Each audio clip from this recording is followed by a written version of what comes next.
network, what are the truly transformative implications for our understanding of life, death, and our place within the grand cosmic tapestry? It's certainly a lot to contemplate. It really is. Thank you for taking this deep dive with us today. We definitely encourage you to share any aha moments or follow-up questions that these ideas might have sparked.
What's up, pups?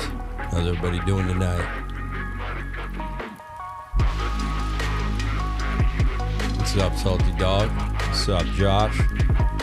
What's up, Mr. Monty Fontaine? Frank White? What's up, Deerslayer? Smash the like button. What's up, Grey Knight? How's it going? How you guys doing? Yo, what's up? pWBTC, BP. Good to see you, man. Good to see you. Dan, what's going on, man? What's up, Georgie? How you doing? It's not that early tonight. No, it's not. Only on PulseChain. What's up, Body Mechanic? How you doing? Yeah, KG's going to be in the house here in a little bit. What's up, Jesse Jonas? Good to see you. Shishio, what's happening? Doing platonic solids tonight. What's up, Bud P? How you doing? What's going on? Media player, good to see you. What's up, Dan? You got scanned on TG by an imposter? Yeah, be careful, everybody. What's happening? What's going on?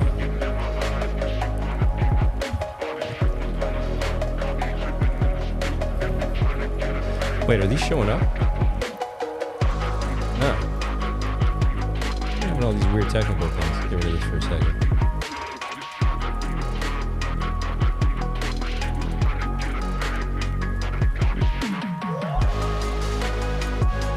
Surprise little technical glitches. All right, let's find out, right? What's up, Wookie on the spot? How you doing?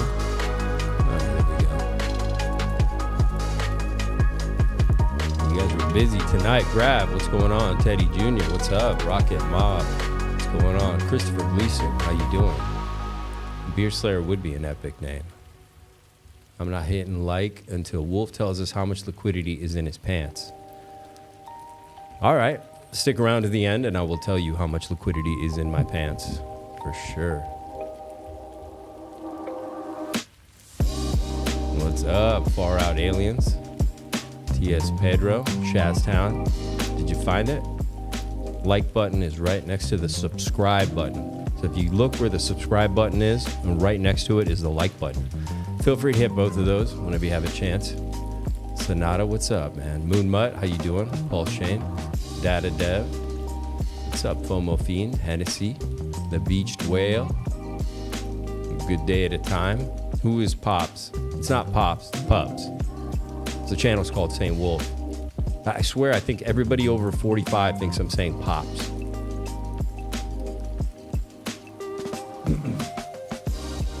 But it's Pubs. We're not picking on elderly people on the show at all. And I'm certainly not calling anybody Pops, that's for sure. What's up, Hover? What's up, Pulse MP? Georgie, Danny Boy. Nick, what's going on? What an ecosystem.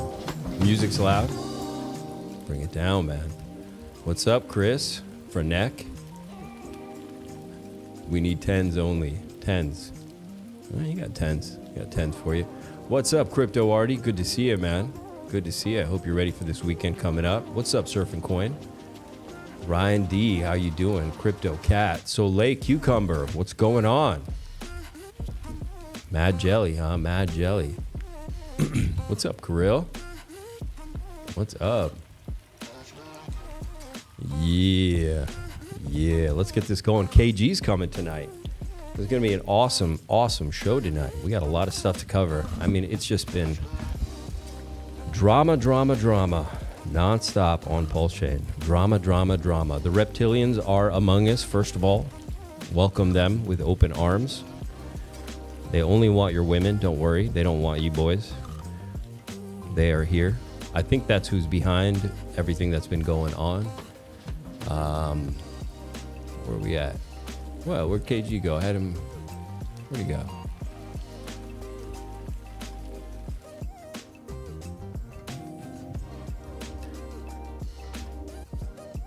So this gentleman's going to be on the show tonight. KG Crypto. He's got a wallet called Internet Money Wallet. He's going to show us how to use it, which should be pretty cool. We need to get some fresh wallets. There's all these little glitches. Come here, buddy. All right. Today's another special show as well because a really big thing happened regarding women. So we're going to dedicate tonight's stream to women. Tonight's stream is dedicated to all the ladies out there, all right?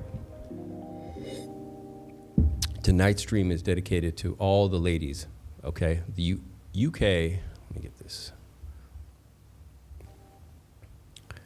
The UK Supreme Court just ruled a law that defines women as people born biological female. This is phenomenal. This is really huge. I mean, I know other countries are working on bringing people out of poverty and, you know, figuring out how to make life better for everybody, but we're figuring out what the difference is between a male and a female right now. And I think America might be next. Maybe we're going to get on board with this as well and figure out what the difference is between boys and girls, because apparently we don't know. Yes, just in case you're wondering, there are 2 chromosomes, an X and a Y.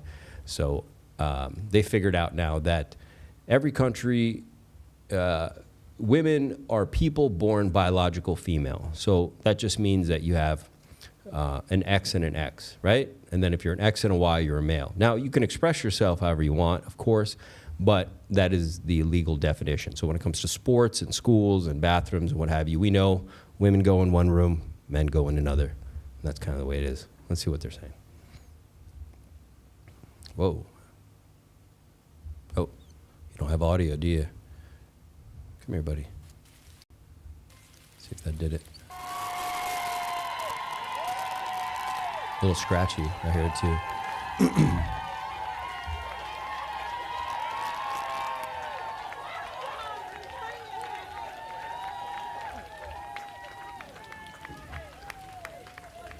So yeah, people are celebrating. It's great. We were in a really difficult place in Scotland then, and we thought we were going to see rights for women rolled back, and today the judges have said what we always believed to be the case, that women are protected by their biological sex, that sex is real, and that women can now feel safe that services and spaces designated for women are for women, and we are enormously grateful to the Supreme Court for this ruling. That's awesome. That's phenomenal. So if you have daughters, you got boys, you understand. It was kind of a weird thing. It was a weird thing for a little bit. So I'm glad they sorted it out. This is great. Big Woo, what's up, man? Super chat. I love it. We're only at news and we got super chats. I love it. Oh, what's going on? Where's the sound? Here we go. Big Woo says, launch a coin on pump tires on stream today. He wants me to launch a coin on pump tires today. Whoa, that's pretty heavy, man. I'll tell you what, if we have time, I'll think about it. But we got a lot to cover today. And yeah, but I appreciate the super chat, Big Woo. Really appreciate that, brother. Everyone smash the like button. Subscribe to the channel for Mr. Big Woo. Tonight's stream is dedicated to the ladies. We have finally defined in Western civilization the difference between men and women. So we are right on target to hit all our amazing goals for this century, apparently. We're doing great. Shout out to all the women. This is wife material here. Okay, babe. They were doing photos for her birthday. The shark just pulled up. Oh, my God. I love you. What? I can't believe that. Nikki. She's definitely a mom. She definitely has toddlers. You know, you can tell a woman who's raised kids before. She's just like, motherfucker. What? Oh, my God. I love you. What? Is that CGI? I can't believe it. Or whatever, Okay, AI. babe. Woo! She's like, no, not today. Oh, my God. I love you. What? And she's like, I whatever. can't believe that. Nikki. This girl is awesome. Okay, babe. Woo! Oh, my God. I love you. What? I can't believe that. Nikki. What? Great white triangular. So it's a tiger shark. Apparently a great white. No, it's a tiger shark. Tiger sharks are even more aggressive than great whites. So, yeah. Shout out to you, man. Okay, babe. Her Instagram is not there, so sorry, we can't contact her. She might be a diver. God, I love you. Yeah, you're right. Maybe she's a diver. Still, pretty badass girl. Shout out to all the women with pets. She's taking care of her kitty, having a moment with her kitty cat. Absolutely adorable. Shout out to all the ladies. Badass women out there in the world. What's this one doing? I love animals. Animals are great. Women are such great nurturers. Love the ladies. Love nurturing the animals. And just a reminder out there, spring is here. So get out there, play some sports. All right. Everybody get out there and play some sports. It's a lot of fun with the right company. After all this we've been through, we've been in front of computers, in the dark, way too long. You got to get out there. I can think of a lot of reasons why getting out there this spring, this summer is a great idea. Sydney Sweeney, teaching tennis. Be a great coach.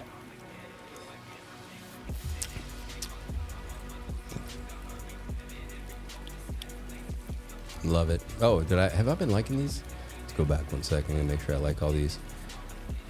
Where are we at? Mr. Shark Lady. And this one, yes. We liked it. We loved it. All right. The White House has just announced to the public that space and time can be manipulated. In other words, it's technology that allows you to redo life. We've known this for years, but for those learning for the first time, it's shocking truth. Information that nullifies the weight of value of life itself. In essence, the nature of humanity lies elsewhere. Will those learning this for the first time be able to focus on that? There's no point in getting caught up in the events before you. That includes this announcement as well. So this is interesting. So many things are happening. We figured out the difference between men and women, and in the same year, we've literally figured out how to transcend time and space. Let's check this out. This is like a pretty big jump. Let's see what they have to say. We seem to have lost focus and vision, to have lowered our sights and let systems and structures and bureaucracies muddle us along. But we are capable of so much more. Our technologies permit us to manipulate time and space. They leave distance annihilated, cause things to grow and improve productivity. We seem to have lost focus and vision. All right. Well, I don't know. But apparently... Oh, this was not the video. Oh, I lost it. Where'd it go? Is it here? Well, apparently they've got some... They're saying they're pretty much admitting that they can teleport things is what it is. All right. And I think we know that. Everyone knows what happened to that airplane that vanished. Where'd it go? Yeah. So in some ways, I think they're distracting us from the bull run. So let's not let them distract us, man. World order's police from the beginning. There was never any war between the United States and the Soviet Union. It was created by those at the top to fund the New World Order and the New World Order's police force. At the highest level of all countries, they all belong to the same club. And we, the people, sit back and we watch this grand drama which is being played out for our benefit, not theirs. If it wasn't for us, they wouldn't even have to do any of this. But you see, they just can't come out and destroy all of us because they need slaves. They need people to make their shoes and make their cars and mine the ore. They need worker bees, and that's what we are. In the New World Order, we will be the worker bees, the slaves. Most people are no better than animals who do not have intelligence because they don't use their intelligence. And to these men who control things behind the scenes, you are stakes on the table by choice and consent, and will always be ruled and manipulated and enslaved by people who do use their brains. Damn. We will be enslaved by people who use their brains. Philadelphia experiment was a thing. Yeah, I think they've been trying this for a long time. I don't think it's just science fiction. I mean, if there's they were experimenting with a lot of crazy physics back in the day. They came up with the bomb. We know about that because they used it, but I'm sure they figured out a lot of other things too that we don't know about, right? In terms of physics and teleportation or the nature of matter. Because, science is cool, but remember, science is evolving. Science is always evolving. And every century, we find out that the science of the last century was fucked up. And same thing, like we think all these things are true, whatever they are. But guess what? Next century, we'll have new devices that measure the world around us that will tell us that what they thought last century was all fucked up and all wrong. And then now they'll have the new science for the new century. So science is always evolving. It's always growing. You know what I mean? God is timeless, right? Our spirit is timeless. Our soul is timeless. So it's important to have a life based around your spirit and science. Oh, yeah, I need to get some links out. And then we're going to talk about this pDAI thing really quick. Hang on 1 second, pups. Hang on 1 second, pups. KG, what's happening, brother? Good to see you, man. Sorry, I totally forgot to send the Zoom link out. Oh, man. Let's see where we're at. Where we at? Zoom. Talk to me, buddy.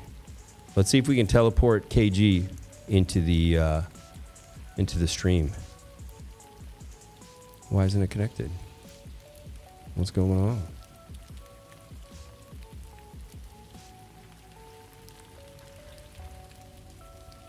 Let me see what's going on here. Zoom, okay.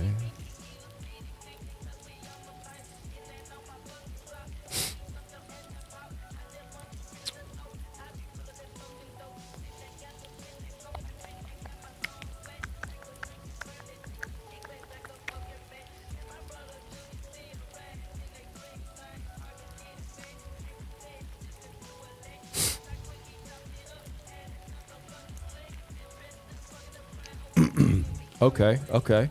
So Zoom is not working tonight. Maybe Zoom is down. That's all right. We can bring you in a different way. All right.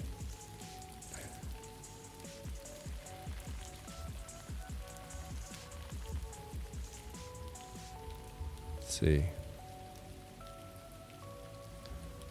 Zoom. Where you at? Okay. Nope. Okay. I'm going to do this old school.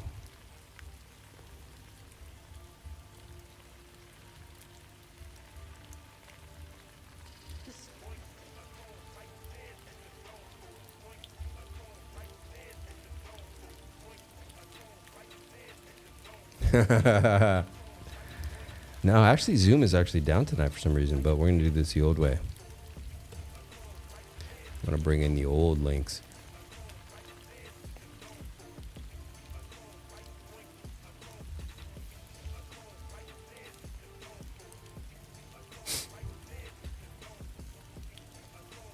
All right. KG, I sent it in your X. It was good that I saw you. Yeah, just send it to your ex, brother. We can let some other people on too. I can throw it in the chat, but I'm only going to let certain people on. So if you come and I don't think you're productive, I'll boot you, but I'll throw it in there. I'm going to put it in the Telegram. KG's heading on his way right now, so now we can teleport him in.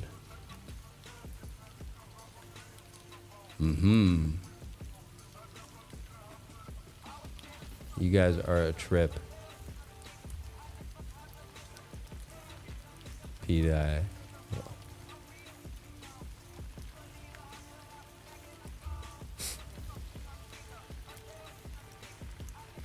The Illuminati rugged pDAI? It's possible. It's possible they had something to do with it. It's possible. Very possible. That's right. The reptilian agenda.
All right, all right. Let's see who's coming. Let's see who's coming.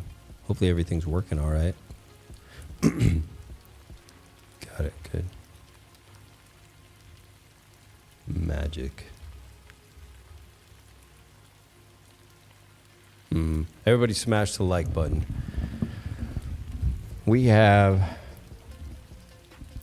3,750 people watching, but only 17 likes. Everybody smash the like button. Subscribe to the channel. Why? To pump your bags. Be selfish for once in your life. For once in your life, be extraordinarily selfish. Think about your bags and smash that like button and subscribe to the channel. Do something for yourself today. You spent the whole day helping other people, doing things from everybody else. But for right now, do it for you. Just for you. Fuck everybody else. 68 likes? No. Yo, yo. I got a guest in the house. Let's let him in.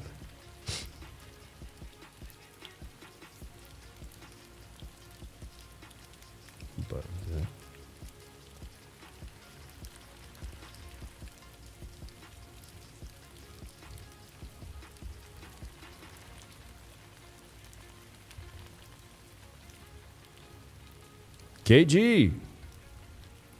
Hello. Hey, hey, hey. What's happening, brother? How are you? Man, I am very good. How are you? I'm great, brother. I'm great, man. Good to see you. Good to see you. You too. Glad to be here. Thanks for having me on today. Oh, yeah. Anytime, man. Anytime. Let me see if I can double adjust this. Let me scoot over. Yeah, there you go. Just go ahead and center yourself. Make right. life easy for me. All right. It was looking good, looking good. You sound great too, man. How's your week been? Thank you. Very busy week. Is it? Yeah. What keeps you so busy? Well, when you have a crypto product on the 3 world app stores with users in every time zone, it never stops. Yeah, I got you. Do you do a lot of troubleshooting yourself? Oh, absolutely. Oh, okay, okay. We have some amazing admins in our Telegram chat that do a lot of troubleshooting, but the nature of the situation is nobody knows the product as well as me. So when it gets really nuanced and stuff, I'm the guy in there doing the troubleshooting. Me and the devs. So. Gotcha, gotcha. That's awesome, brother. Well, I'm glad we have you, and I can't wait to talk about this. And we got another guest coming in the house. Can I bring him in? Your show, buddy. I'm just here for the ride. Another surprise. Gary Woods, what's happening? Oh, we don't have sound for you yet, Gary.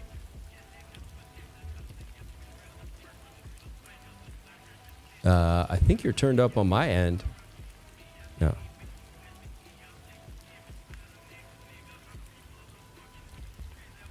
No worries. We'll bring him back. What a show, man. What a surprise. I didn't know Gary was going to be here tonight. It's awesome.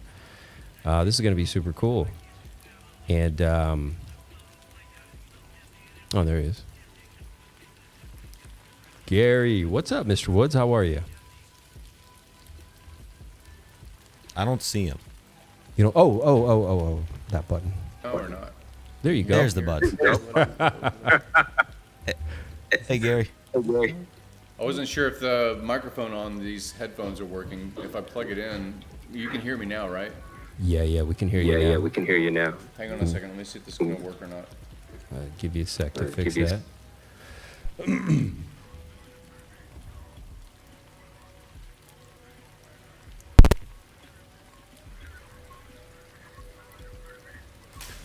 think you hear me all right now, right?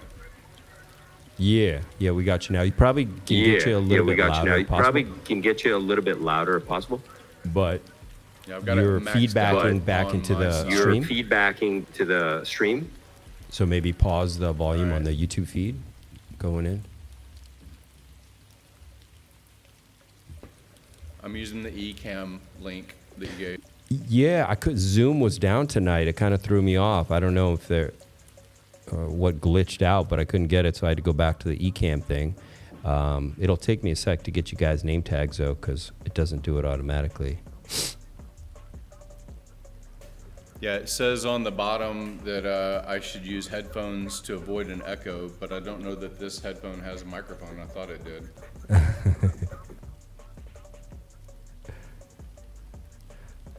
Can always give it a shot. We'll let you know.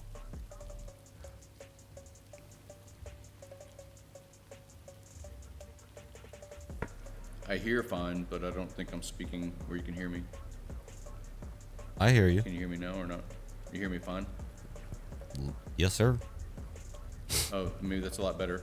There's a little button on here. Maybe I should have. Yeah, pressed no problem. No problem at all, man. But yeah, I was excited about just a regular stream, but then I saw that KG was going to be on here, so I didn't want to steal his showcasing. I think that that's an amazing product, and obviously there's been some speculation stuff over this past week or whatever because Richard had, or at least the account representing Richard had said something about a wallet, and a lot of speculation around like, has that been produced? Is this like an exploratory kind of question that's honest about like what features would like to be seen in a future developed product?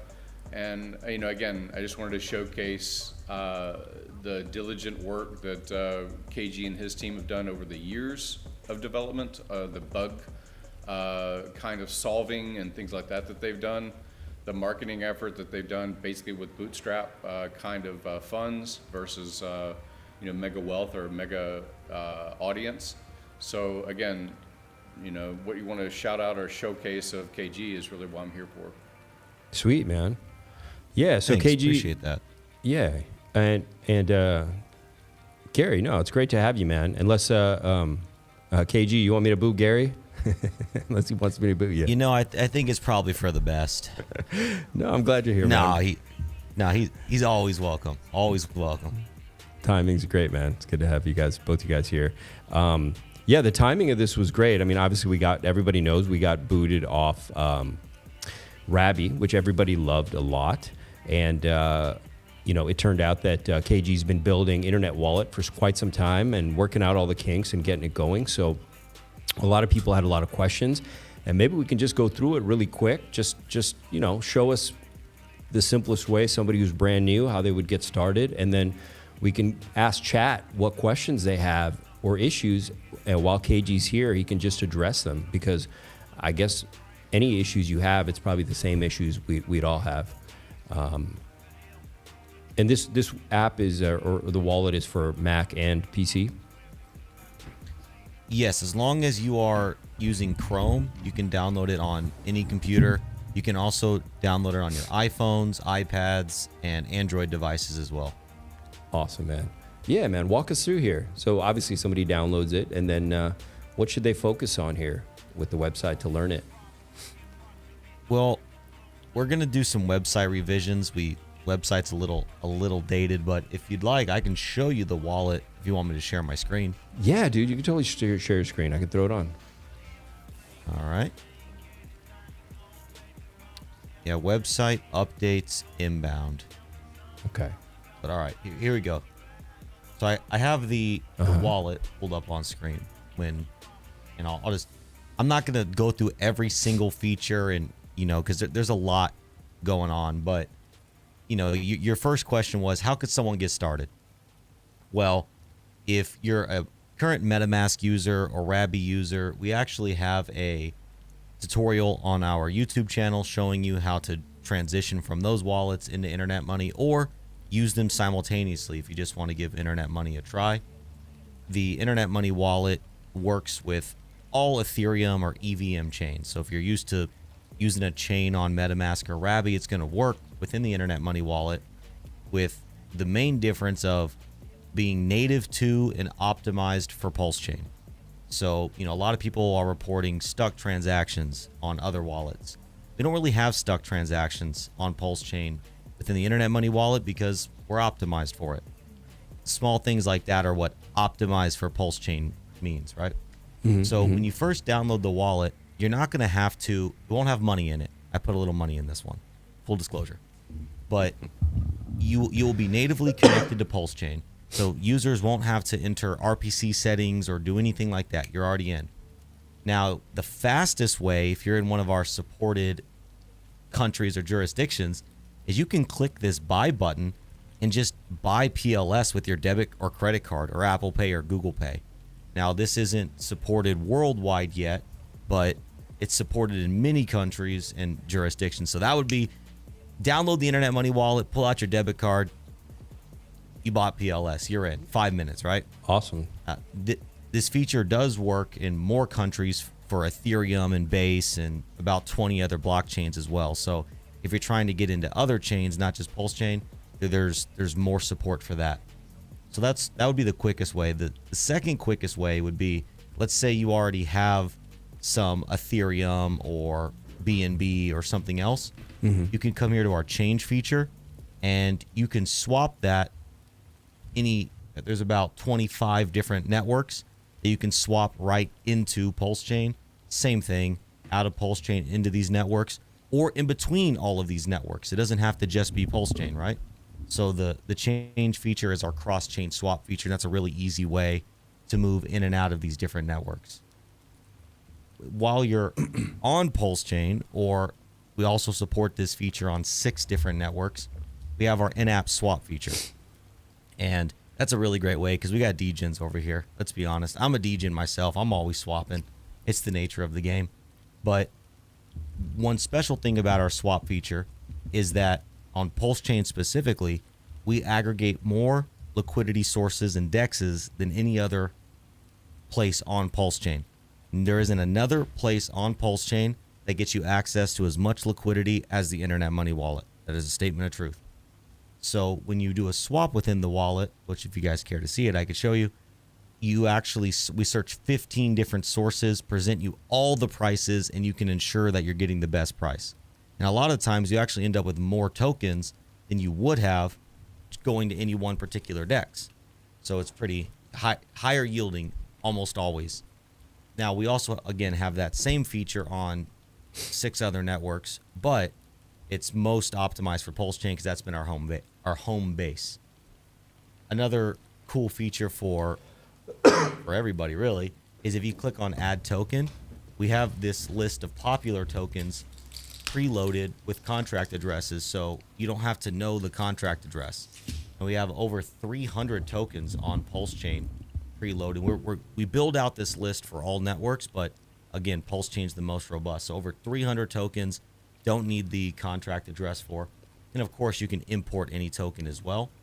But one really special thing is we have price tracking for all assets on all EVM chains. So every token on PulseChain has a price. Ethereum, Binance, Base, you name it. If it's in the wallet, it has a price. Same thing. If we don't have the logo preloaded there, but it has a logo on Dex Screener, it's going to have a logo in the Internet Money Wallet. So we're trying to make it where it feels like real money for people, and all these different token ecosystems are supported. And I can dive more into that. Also, we have NFT support, of course, on all chains. With PulseChain specifically, we have automatic NFT detection, so you don't have to import your NFTs. It just automatically detects it. But I would say that's a decent high-level overview. Of course, there's more I can get into, but I feel like maybe that's a good spot to open up for questions. Dude, it looks really great. It looks awesome. So chat, what questions do you have? I'm going to go through here really quick. What's up, Crypto Princess? How are you? What's up, Fast Abdul? Perfect show for you. We got a lot of tech tonight. Overtaker. Still using. I love IM, but in-house swaps are too expensive. Why are they too expensive? Big Woo is asking. Well, that's kind of a misnomer, because there is a fee to swap in-app. 2 things about that fee. Number 1, 100% of that fee goes to the holders of our token time. So we're actually, one thing we invented in the crypto space, no other wallet is doing this, period, is we have a tokenized wallet where, again, 100% of the revenue that our in-app swap feature generates distributed to holders of our token. So if you're holding time on PulseChain, you're actually earning PLS as passive income. All right. Number 2 is, let's say you go directly to PulseX. Say you go directly to Pteus. Let's say you go directly to insert liquidity source or DEX here, right? You're getting one quote. Let's say you pull up 3 front ends and you go get 3 quotes at the exact same time. You still cannot guarantee that you're getting the best place to swap. Because with all these different markets, they're constantly moving. All these different pairs, they're constantly moving. And if you're only searching 3 sources, if you use our product, you're leaving out 12 other sources. So you pay a small fee that A, gets distributed to the community, and B, ensures that you're searching all these sources at the exact same time. Now, what's really cool is very, very often you actually get what we call positive slippage, where you end up with more money than you were swapping out of. So let's say you were swapping out of $10, you might end up with $12 after paying the fee, because you get to capitalize on this human arbitrage because you're simultaneously searching so many markets. So saying the fee of 70 cents per $100 is so expensive is a subjective opinion and a misnomer in most factual cases, because it pays for itself very often. Awesome, man. Xantino is asking, is there a way to sort my coins by value?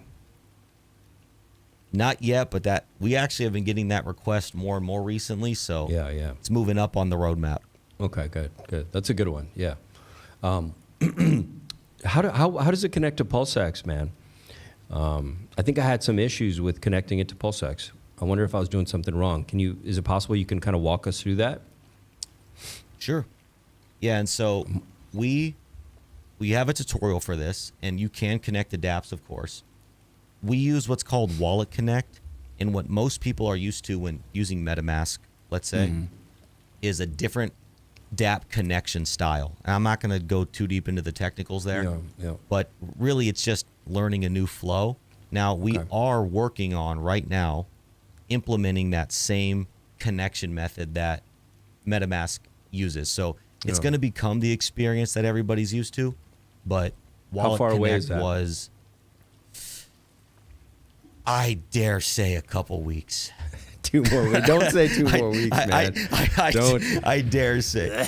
Don't say that. It is the thing the team is actively working on. Yeah. So if I had to put a realistic number on it, I would say 3 to 4 weeks. Okay. Now, 4 more weeks. Give or take. Give or take. But you could still connect in the meantime, and I am happy to show you. Let me just stop sharing my screen for one moment.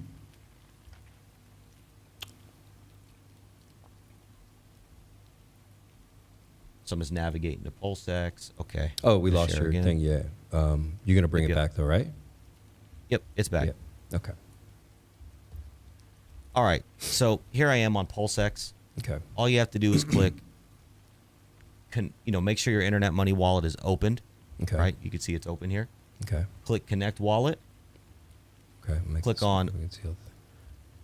Depending on the dApp, it will either say Wallet Connect or more. But I think in this case on PulseX we do Wallet Connect. Okay. And then you can see Internet Money wallets right here. And if it's not, you can click View All and search for it.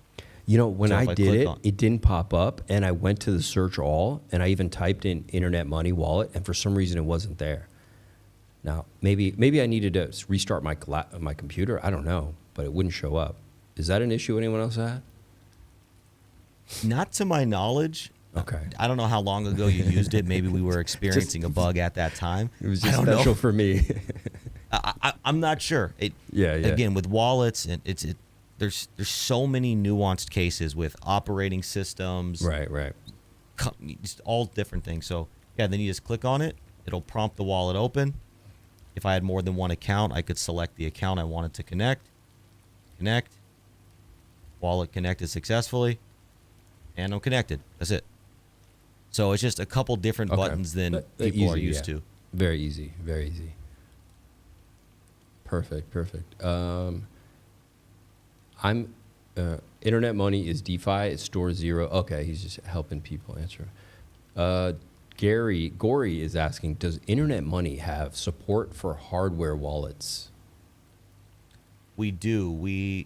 On Chrome, we support Ledger and Trezor, and we have on the roadmap to do more hardware wallet support on Chrome, but also bring hardware wallet support to mobile as well.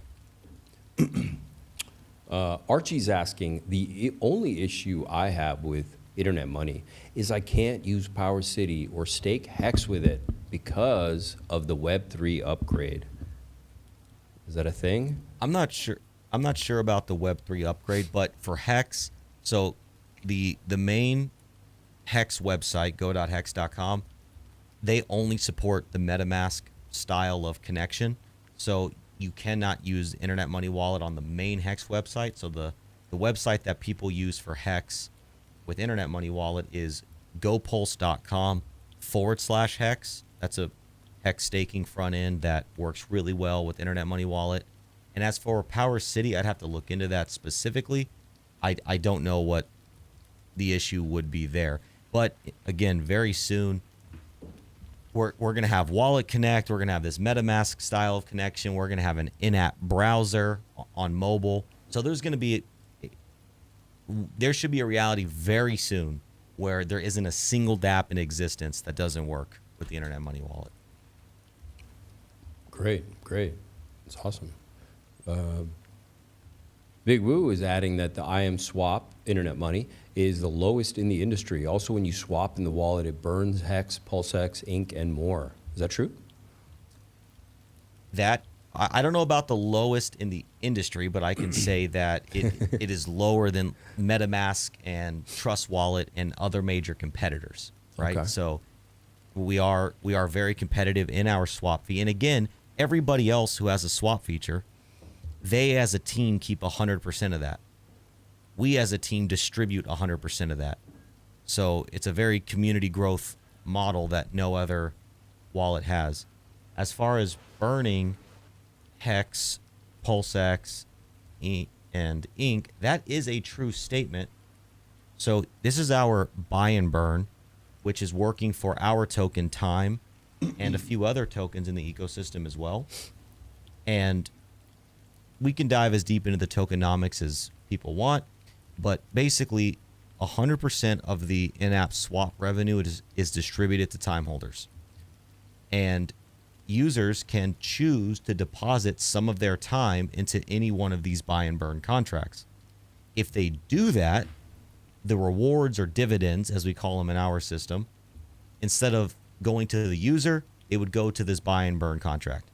So it is true that we have deployed a buy and burn contract for Hex, PulseX, and Ink on PulseChain, as well as Hex on Ethereum. And so some users have chosen to deposit their time into these contracts. They can take it out whenever they want. And so that is true that when people swap within the Internet Money Wallet, these assets are being burned, bought and burned. So the fees from the wallet, is that where they go? Fast Abdul's asking, where do the fees from the wallet go? Is that what you were referring to by 100%? Yep, they go to time holders. Okay. So there's a token involved, and if you hold that, you get the fees. Okay. That's interesting. Correct. Very interesting. Correct. I have a And you question don't have about to that. stake it. You don't have to lock it up. You hold it liquid, and you can claim your dividends as frequently as you choose. What's up, Great. Gary? Can you hear me if I'm off mute? Can you hear me now? Yeah, we got you. I think that's an interesting table, even if you made like an infographic, a relatively simple infographic is like KG had commented, if you're using an in-wallet swap feature like MetaMask or Ravi or something like that, those funds are simply for the platform or maybe shareholders of the platform if it's outside of crypto, right? So like the owner or the launchers. And if there's a relatively simple graphic like how on 0x Coast or the Old Glory stuff that they're doing, if you buy a certain amount, then your fees are effectively reduced. And it might be something like that for Internet Money Wallet is if you have a certain amount of time and wherever you set it, like KG maybe can explain that better. If you care about buy and burn, like he just explained as far as these smart contracts that are able to do a buy and burn and you care about that narrative, and some of your Twitter posts are basically about buy and burn being an awesome feature, then that's great.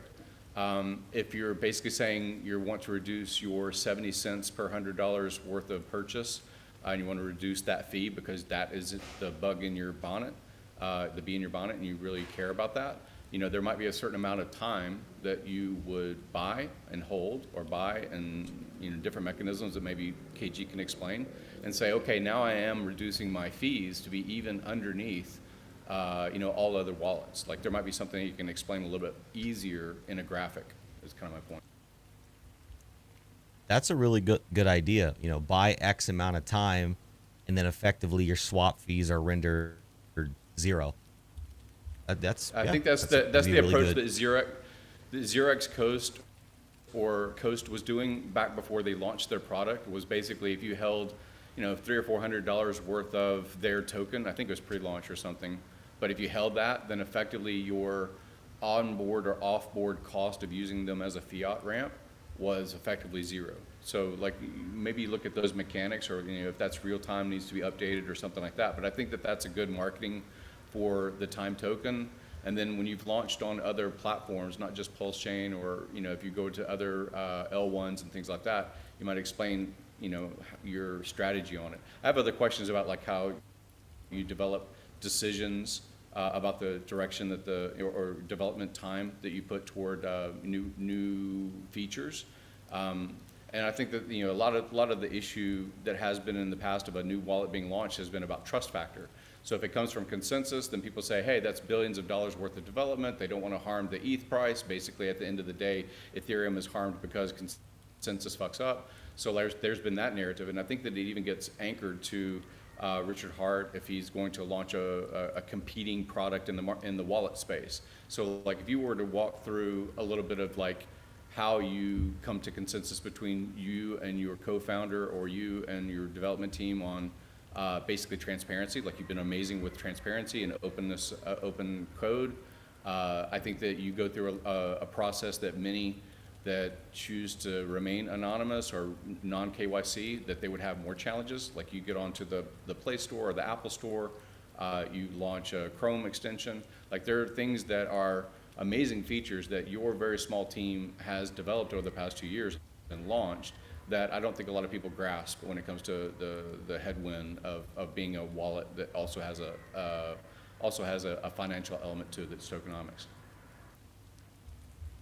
Well, first of all, thank you for saying that last bit, because there's a lot of work that goes on behind the scenes, and it's not just, typing lines of code. It is, we fought with Apple for 6 months alongside Uniswap when they were trying to get their wallet listed, to educate them on what it means to be a DEX versus a SEX. That was a fight that took us 6 months with attorneys and not legal battles, but legal pushback and lawyers, and it was exciting in one hand, but again, unseen. So yes, there's a lot of work that goes on. It would be, I would say, basically impossible for a fully anonymous person to get listed on the App Store. At some point, someone is doxing themselves to Apple and Android. Chrome's a little bit maybe more, free with that, I suppose. But still, if anybody ever questions you, you got to be a real person, right? As far as how we make those decisions, we're largely community based. So when the community starts demanding features from us, I say that in a good way, like this new connection style to get away from the one I just showed you, that became priority because of the overwhelming community demand to see it be brought to life. So the more we hear back from our community about this is what we're missing, this is what we want to see, that tends to push things up. Now, internally, we have a sense of priority if we see a good business opportunity, right? Like making a connection on another chain, or with a particular product or ecosystem. We may push that feature to the top because we want to make that connection and get users and have more friends out there. Because even though we're on PulseChain as our home base, again, A, we support every EVM chain, but B, our tokens and smart contract technology is on 6 other blockchains right now. So we're networking and engaging all over the place. And then to my final point, to your points was, about transparency and trust. Nothing can replace time. Time the token. Shout out time holders. What I meant was time the abstract concept of reality. No, you can't replace that. The only way to achieve that is by being there. So we're about to cross the 2-year mark of being fully open sourced on the market on Android, iOS, and Chrome, right? So 2 years in this crazy crypto space where every day is a year, that we're starting to build that veteran status, so to speak. We have over 70,000 downloads. We've been security audited twice. We're fully open source. We've had no exploits. People can go there and press our code. No one's reported anything negative. So as far as, the Richard Hart wallet, hey, if he builds a wallet, fantastic. He said he was building it 3 years ago, and then he just asked what should he build. So that was a bit confusing. But if he niches down on PulseChain and builds the best PulseChain wallet in existence, then great. We're going to have 2 amazing wallets on PulseChain that are going to have different features, right? Unless he's just going to build the internet money wallet, I guess. But probably not. He's probably going to have his own feature set. We're going to have our own feature set. And then we're also building on other chains as well. So is he going to build amazing technology for Base? I would assume not, but he may. So again, when we're out there, whether we support Richard, we should, and we should also support Internet Money Wallet if we believe in PulseChain, because we're out there bringing people in. I was on a Zoom call last month with the founder of Base, shilling him Internet Money Wallet to another audience of 90 other Base builders. They learned about PulseChain. They learned about Internet Money. Yeah, we should support both because That's awesome, we're out man. there fishing. Congratulations, man. Very cool. Very cool. Thank you. That's a good point. I want to highlight that because I know in St. Wolf, and I'm sure KG, because he's in all these different builder groups, he knows the builders that have built things exclusively on PulseChain or for Hex in the past when it was only Ethereum, and he knows those builders. And he also knows how many of them have also diversified by putting their own product or platform or considering to build new things on other L1s. So like a multi-chain wallet is a very interesting proposal, especially if there's tokenomics attached to it. It's not just a viewer or something like that. So again, shout out to someone that is understanding what's going on outside of only Ethereum, or as far as all the linkage of the liquidity and value linked to Ethereum, but other things that are being developed by central exchanges like Base. That's great. Thank you. And we keep building, we keep growing, we keep refining, we keep improving, and like MetaMask has 5-6 years of development time on us, and we already have most of their features. So granted, they have some things that we don't have. They have that time, they have that industry support, but Rabby, they have time on us too. So given enough time, we're going to have everything that everybody wants to see. It just takes time to get there. And part of our security model is we don't just rush and throw code at a wall. We have internal processes before we go live. We have beta groups that test out the wallets before they go to the public production. So if you're a software nerd and you want to test cool new features before the public gets them, let me know. We'll get you in there. But it takes time to get things out. And if you're building fast, it's great sometimes, and we do our best to build as fast as possible, but you can't rush it, because if you rush it, mistakes are made, and especially with the wallet, it's a very sensitive piece of technology. We want you to get that right, man. We want you to get that right. I have to sleep at night. Yeah. If we're out there swinging things at a wall, I'm not sleeping, and I need my sleep, so I've got to build to make myself comfortable too. Can you? Good to know, man. Do you mind commenting a little bit about like how you put things into modules, maybe, or how do you like firewall when you're going to make something as a new feature or a new thing? As far as like your QA, your internal QA, like what are your processes? Because again, all of these things come down to trust. Richard says he's going to launch a wallet. A lot of people are going to use the wallet blindly without checking source or code. because they defer to the scrutiny of Richard, right? And so similarly, when you're marketing your product, you and your co-founder and your team, you know, you're building reputation, and you have for many years. But like building reputation is different than like borrowing reputation. So can you comment a little bit about like module, how you address the software in a module way or a firewall way when you launch a new feature or new aspect? Sure. So one thing that we've done that has been very helpful is everybody who touches the wallet code is an American citizen or an American adjacent country, which can be extradited is what I mean. And they speak high-level English. Love it. And they are fully doxed to us. So we know everybody who touches the wallet code. We know their first and last name. We know their family's name. We know where they live. We know where their grandma lives. That's and awesome. now, okay, that's not gonna stop somebody from doing something bad. But when we know who did it and exactly who they are, well, they're going to get in trouble. So we are also an American company, which we hold ourselves to those standards of law, of course. But when somebody on the team is building code, they build it, they test it themselves, then we push it out internally. So not even the beta group gets it yet. So myself, other members of the internal team, other engineers on the team, we're testing it. And then we push it to the beta group. The beta group then tests it. And then we eventually go live. Now, when we're live, we are open source. So now, after that point, anybody can go and review the code and say, oh, this looks good, this looks bad. And for those that don't know, the way that Git works, right, like GitHub, GitLab, is you can see exactly what was put in this new release. So you don't have to go and audit the entirety of the code every time a new release comes out. You could say, hey, what was just pushed?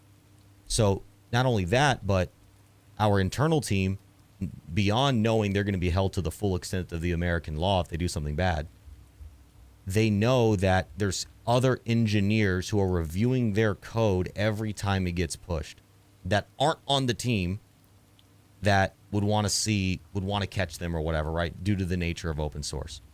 So it's a really good system and holds people accountable even out of their own fear of getting in trouble.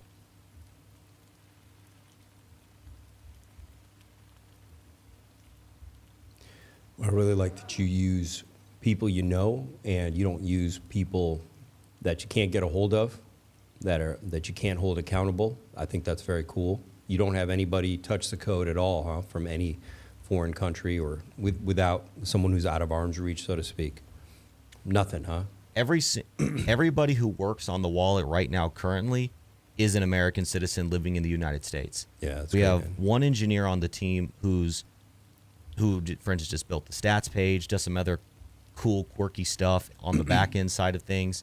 He lives in Hungary. Okay. But again, extraditable. We know everything about him. We actually had to find a special firm that did background checks and investigations that worked with Americans and Hungarians. All right. So we went very deep because it's not, I don't care if you're the best guy in the world. If you're not willing to go through the ringer, then we're going to pass you up, because it's not worth it the one day you wake up and decide to say, you know what, I'm going to put something bad out there.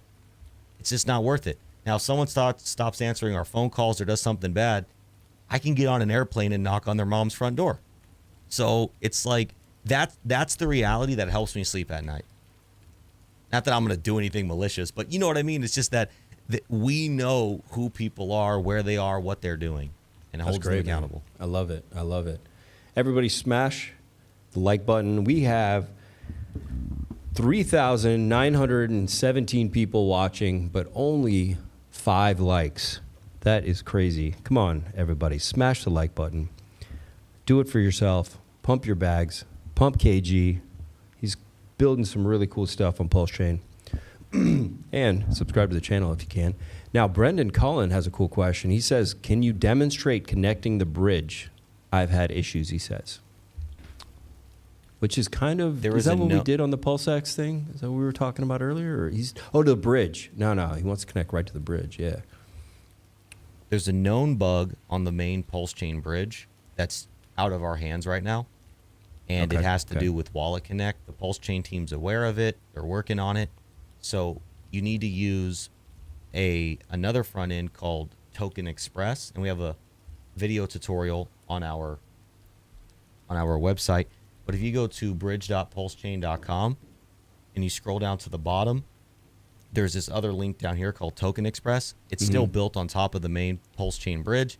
It just doesn't have that same bug as the PulseChain bridge front end. So I know exactly what he's talking about. We've made a tutorial about it. Head to the Internet Money YouTube channel. I give you a full in-depth walkthrough. Nice and easy. Okay.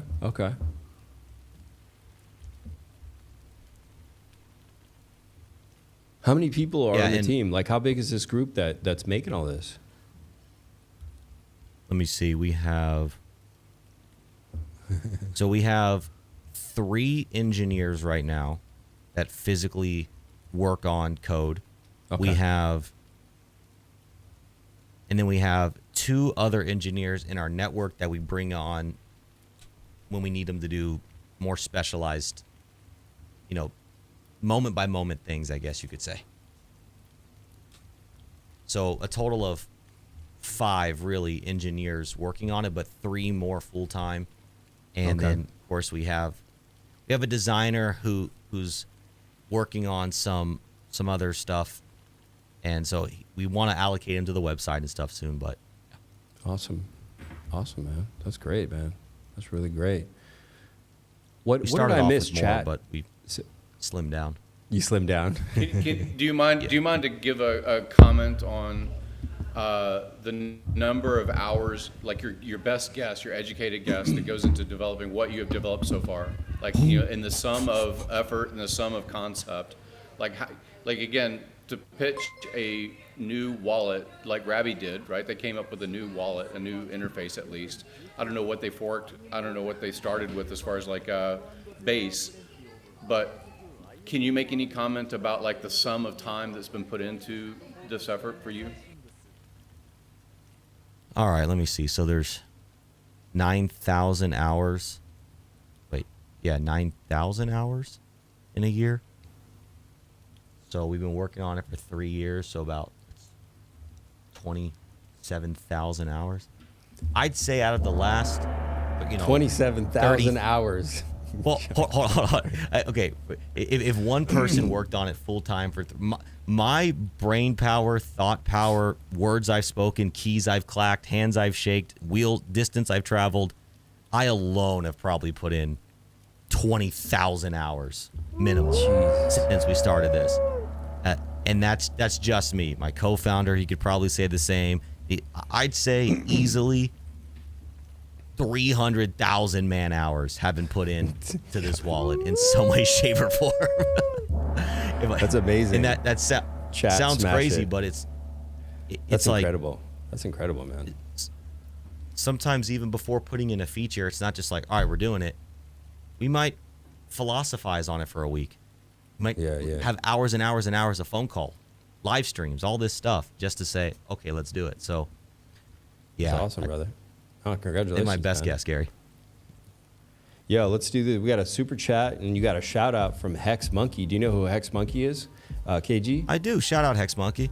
Yeah, he sounds like a big fan. He says, I Am Wallet is my favorite, and there are plenty of others too. In my opinion, RH doesn't need to make a wallet and should focus on other things. Hex Monkey, really appreciate that super chat, man. And I'm sure KG appreciates that. Yeah, I appreciate that super chat. I'll send you half. Hex I'll send you Monkey, half, good to see KG. you. No, you keep the money, bro. You're putting in the work. What's wrong? You saying I need it? You think I need it?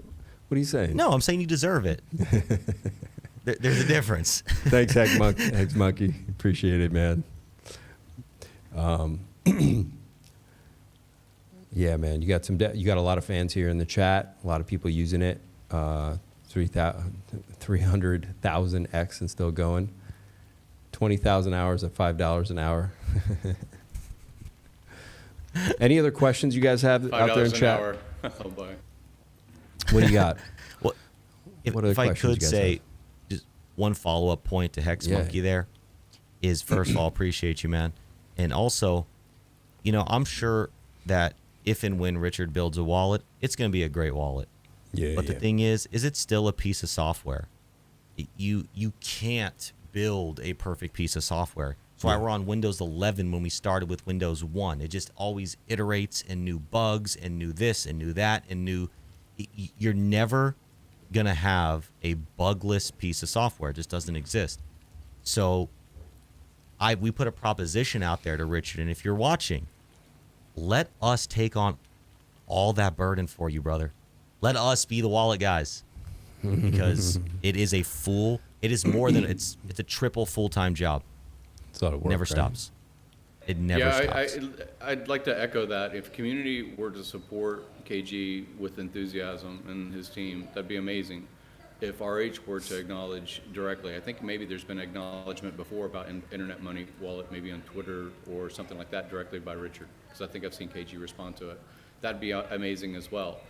At the end of the day, launching a contract onto an L1 is a completely different animal than getting things into Play Store, into Apple Store, going to Consensus, going to Token 2049 kinds of events, like, you know, actually promoting the product in across chain and basically being a diplomat, not just for your own product, which is Internet Money, but for, you know, even the L1 that you represent in some ways, right? So going to a base event or something along those lines is something that I've seen Internet Money Wallet people do. And that's impressive. That's completely different. And again, different value proposition about reputation, different value proposition about, you know, legwork that's required in order to get something to become popular. Making a YouTube video about it, KG has done. But again, his team have been in Telegram rooms and builder groups and basically not synergistically promoting the product that they've developed, as well as the chain that it is, you know, built around in a lot of ways, and that, you know, again, that should be valued far higher than I think it is currently. Thank you, Gary. And to be clear, I'm not really a bag holder. You know, like I have a little bit, but I wouldn't be considered anything as far as like scale. But I just really recognize the value that KG and his co-founder bring to the table when it comes to building out a product like a wallet. Thank you, Gary. I really appreciate that. Means a lot. And to your point, RH did tweet about Internet Money once a while ago. And if you actually go to pulsechain.com/buy, install the wallet like Internet Money. This is on the main PulseChain website. If you're on the main PulseChain bridge, it shows 3 wallets there natively: MetaMask, Grabby, Internet Money. So I think we've proven ourselves even at that level that, you know, whoever's running the PulseChain website says, hey, this is a valid option to put up there next to MetaMask. Yeah. You know, that was a big day for us to see that, obviously. But if we on PulseChain could get behind, for instance, even Coast is another great option of this. They're an amazing fiat on-ramp option. We're an amazing wallet option. If, let's say, Richard Hart could be the George Washington, so to speak, and, you know, you could have your different generals out there, and this was, you know, more of a PulseChain army, this blockchain could be so much more successful, because isolating all the power in one, and all the trust even in one place, and not delegating that is actually arguably net negative for a system, because one man can't do it all. One team can't do it all unless that team is huge. So it helps to have specialists. So do you think RH is working on a wallet? You think he has something? Have you heard anything? I mean, I know what he said in his tweets, and like I said, he was tweeting about it 3 years ago that he was working on it, and today he's saying, what should I do? So I don't know if he's working on it. I don't know if hey, that's my co-founder, by the way. What's up, Don? That's your co-founder? What's up, Don Montoya? Yeah. You got a nice wallet. So I'm to ultimately answer your Don, question, I'm not sure. How is it working with KG? Is he really as charming as he's putting on, or is this just a mask? What's he like in real life? Hey, And- if that's what you, Don's actually my father, so anything What? I got from him. No, Yeah, are you serious? We're 100% serious. We're It's a father-son project? Oh, shit. It really is. It really Dude, is. This is crazy. We just went nuts, man. Dude, it's a father-son project. No, that's really cool. That's really cool. So, well, actually, maybe he hates you then. I don't know. He really doesn't like- We're best friends and mortal enemies. yeah, probably something like that, right? I'm sure. But you get on enough to get this done, you know. So that's good. Family biz. That's right, man. We have great synergy, and you know, it's for Americans out there who care about this sort of thing. American owned, American run business. He's a veteran. Cool, so man. we represent the veteran aspect, father son. I feel like it's as American as you can get, and not that we're against any other countries. We love all countries. It's just, you know, You could be patriotic. we're proud man. to be American. Yeah. there's Yeah, nothing what wrong can I with being say? I'm proud to patriotic. be an American, man. Yeah, Come on. Don't be shamed.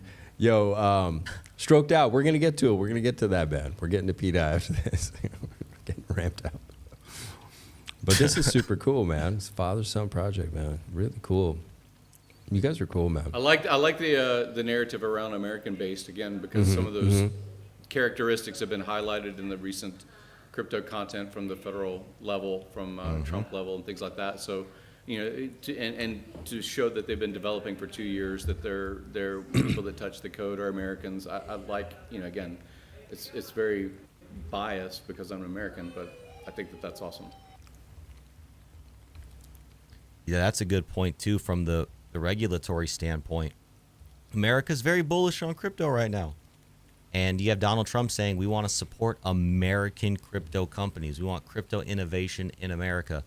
And we're exploring every avenue to get in front of the administration. We, let's see, 2 years ago at this point, Don Montoya and I, we actually sat down with SEC Commissioner Hester Peirce. We had an hour-long conversation with her. It was us, her, and one of her entourage, and that was it. And we were in a Starbucks for like an hour and a half. We were talking about crypto, DeFi, you know. So we've put our name out there to the Crypto Task Force, to World Liberty Fi. I mean, any opportunity we have, we're trying to engage even on that level. That's right, man. That's awesome. Can you comment? It may be a past topic, but I saw that Minnect was retweeting you as well. Like they were making some recent content about you, even on Instagram. Oh, I didn't see it on Instagram. Yeah, so on On their Minnect, Instagram. which for those who are familiar with the Valuetainment and Patrick Bet David universe, Minnect, yeah. I'm actually and have been for several months Minnect's #1 crypto expert.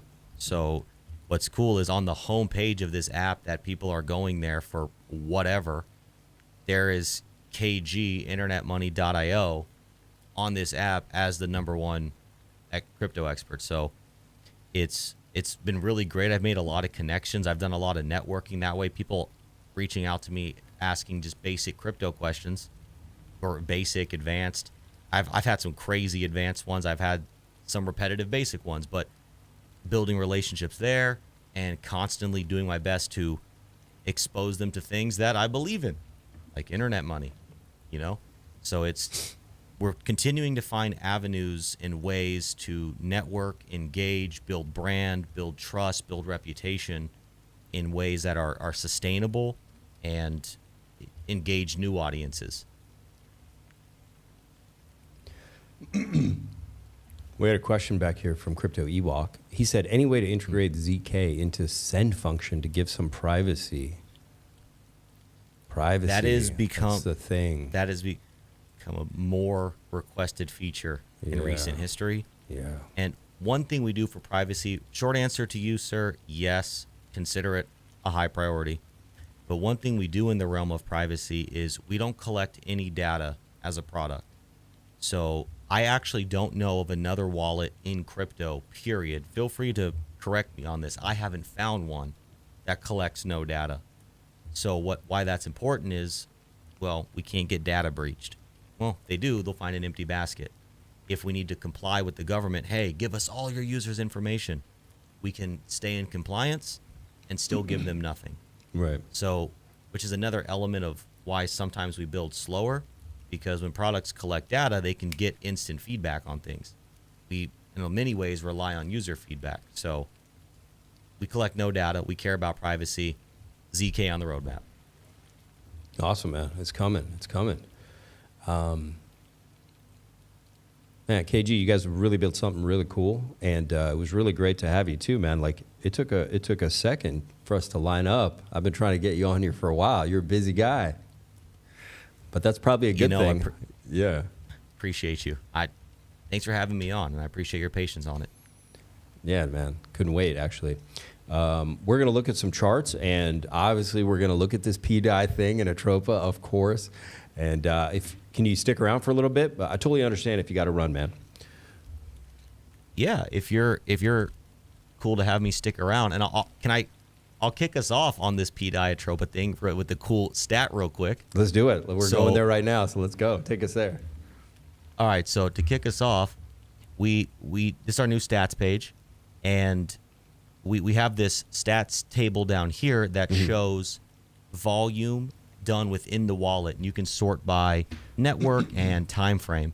So in the last 24 hours through the Internet Money wallet, $230,000 has gone into buying pDAI, $106,000 has gone into buying Atropa, and $149,000 has been sold of pDAI, and $121,000 has been sold on Atropa. So in the last 24 hours, the two most swapped tokens in our wallet were pDAI and Atropa. That's I thought amazing. that'd be a good kickoff for you. That's very cool. Yeah, you must be all the volume going on then right now, because there's no liquidity. So you must be moving the whole thing. People are swapping in here, man. That's great. Hey, thanks, SuperX. So, Pups, what's going on? What's going on? Make some noise for KG, though. He's going to hang out with us for a little bit, but everybody smash the like button. And he's going to hang around for a minute, so if you have some questions or you're late to the show, pull them up, and I'll save them, and we'll pitch them. So don't, even though we're talking about pDAI, if you got questions, throw them in there. Throw them in there. I have a question. He's got one.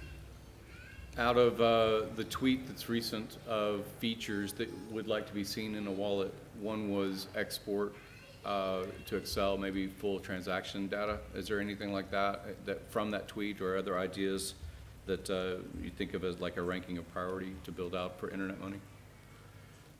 So we already have the export transactions to CSV. That one's already in. So I was like, oh, hey, that's cool. We already have that one. He said swapping, bridging, which we have swapping for sure. We basically have bridging, the cross-chain swap feature. I can't remember all of the features he had, but everything that he said on that is on our roadmap in some way, shape, or form if we haven't done it already.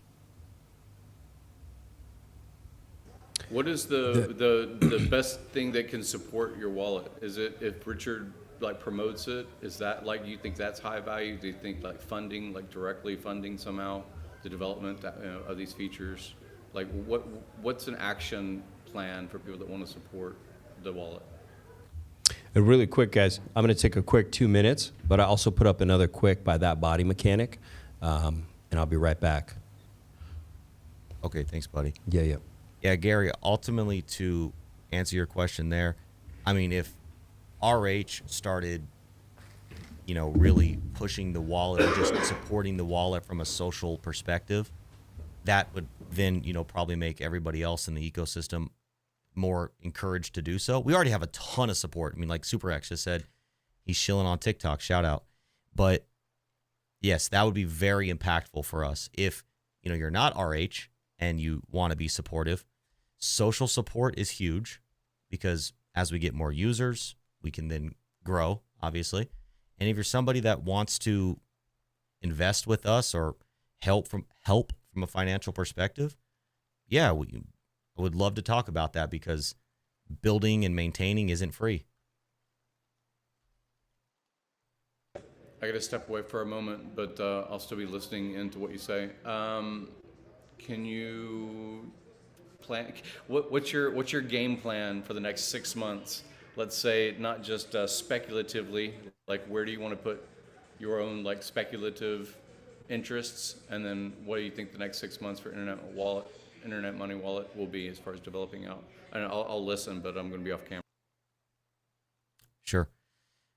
So next 6 months for Internet Money, we are in a period of refining and taking the existing features that we have, making them better, making them faster. For those who have been using the wallet for some time, you'll have seen that the wallet is getting faster and snappier because we're doing a lot of refactoring and revisions to, how the wallet is operating. So we want to continue to do that while also balancing that with adding some new great features, like having the PulseChain bridge right within the app, by having other bridges between other blockchains right within the app, having automatic token detection, having the tracking of your DeFi positions in the app. So we really want this next 6 months to be a refining, getting faster, and balancing that with some cool features for the more advanced users. Yeah, being able to see your DeFi positions has been a big feature that people miss about Rabby. Now that they've were disappointed with their unexplained lack of support for PulseChain recently. So like a lot of people have been frustrated with that. They talk about going to, I think OKX has a wallet or something. So like that's what I hear in the spaces that people they're like, oh, I want to be able to track my DeFi positions. I know that'll be a big value add when you're able to do that. That is, I agree. And it is a tricky feature because it is very chain specific. And so we balance chain specific features while also community demand and investment on those. And so, obviously the more money and support that we have, the faster we can build. Let's put it that way. As far as the money, is it what's the best thing as far as impact? Just using the wallet for high volume and basically the fees in some way helping to support the team? Or is it to buy and hold and wait for appreciation of the token time? Well, we don't get paid for when people buy and sell time, right? Because we're not dumping the time token for revenue. When, for instance, on PulseChain, well, on every chain really, we don't keep as a team 100% of our swap revenue because we only have a portion of those tokens on those chains. So using the swap feature, yes. Using the buy feature, buying crypto directly through the wallet, using the change feature. These are ways that we as the team get paid. If an investor wanted to come out there and have a part in this, I mean, I'm sure we could find another way for an investor to actually invest in the product on another level. But for the average user, it's social support and using the revenue generating features. Last question, and then I think Saint Vision will go. Saint Wolf will go to charts. Isn't there a different token? There's something like FTT or something like that. What's your other tokens other than time? Wasn't there something that was like if you're going to launch on another? Was that something else? I can't remember. Yeah, that's this future token right here. So basically everything we said about time, when we launch time on a new chain, if you're holding future, you get a 1-to-1 airdrop. And we launched that token to make the future supplies of time more decentralized. So that token really, it doesn't get any dividends. It doesn't do anything. It's more just a distribution token, if you will. So if future holders have been holding since the future launched, they would have gotten an airdrop of time on Polygon, Base, Avalanche, and Arbitrum. They would have already gotten 4 airdrops. So it's really just the collective of people who get the initial time supply on new chains.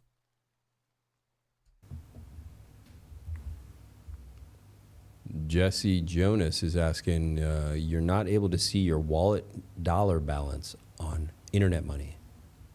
I think, she got it. Okay. Okay, cool. Yeah, I was like, no, you definitely can. So I was like, No, you yeah, might yeah. be. Yeah, okay. Cool.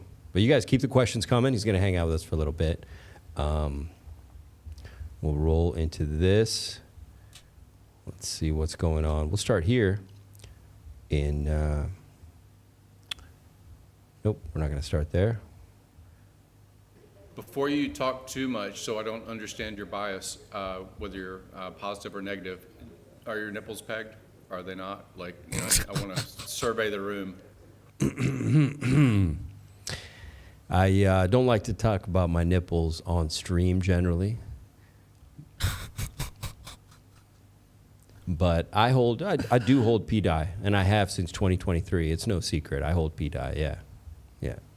But I did say, on my last stream, I went off on a bit of a rant, and I talked a little bit about how there's a chance that, and you know, who's listed? It says there's only 71 people watching the stream, so I can say this. There's hardly anybody out there, and if you are out there, smash the like button. But I was saying that RH is a human being, and with the history of this kind of work and Maker and DAI, there's a certain amount of possible fear that's involved in that, right? And to continuously profess that he's connected to it may not be the smartest thing to do, right? It's fine to just keep him separate from it. You know, he has a lot going on, a lot of things to worry about, looking over his shoulder, so to speak, all the time. And this just adds to that level of fear, possibly, right? And right now, it seems like there's a community takeover. That's exactly what it needs to be. And, you know, whatever it becomes, I'm fine with that. You know what I mean? But I didn't like how people were nonstop connecting RH to it. That's not the smartest thing to do. And I'm certainly don't think he wants to be connected to it. That's obvious.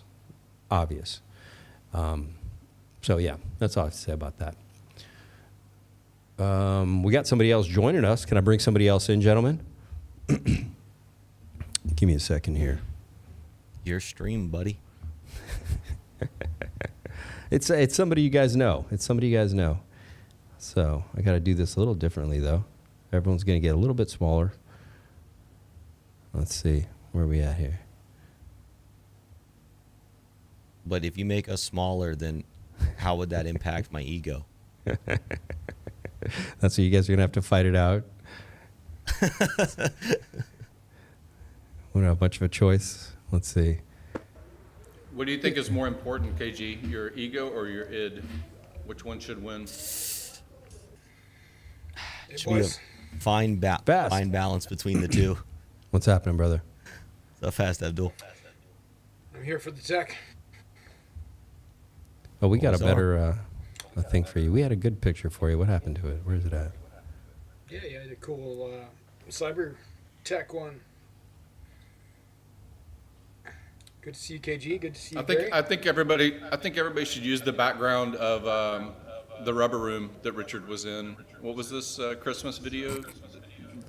Was that like a curtains covering the chair thing? I want that background, actually.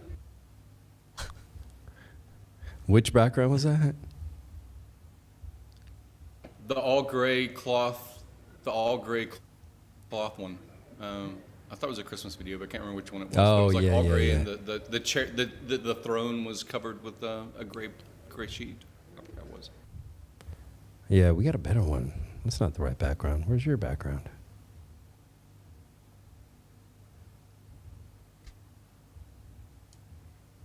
I don't know. This is all I got right now. It'll do. It'll do. How you doing, Fast? What have you been up to? I've been doing some light plotting and scheming. As always. Yeah. Anything you want to share with us?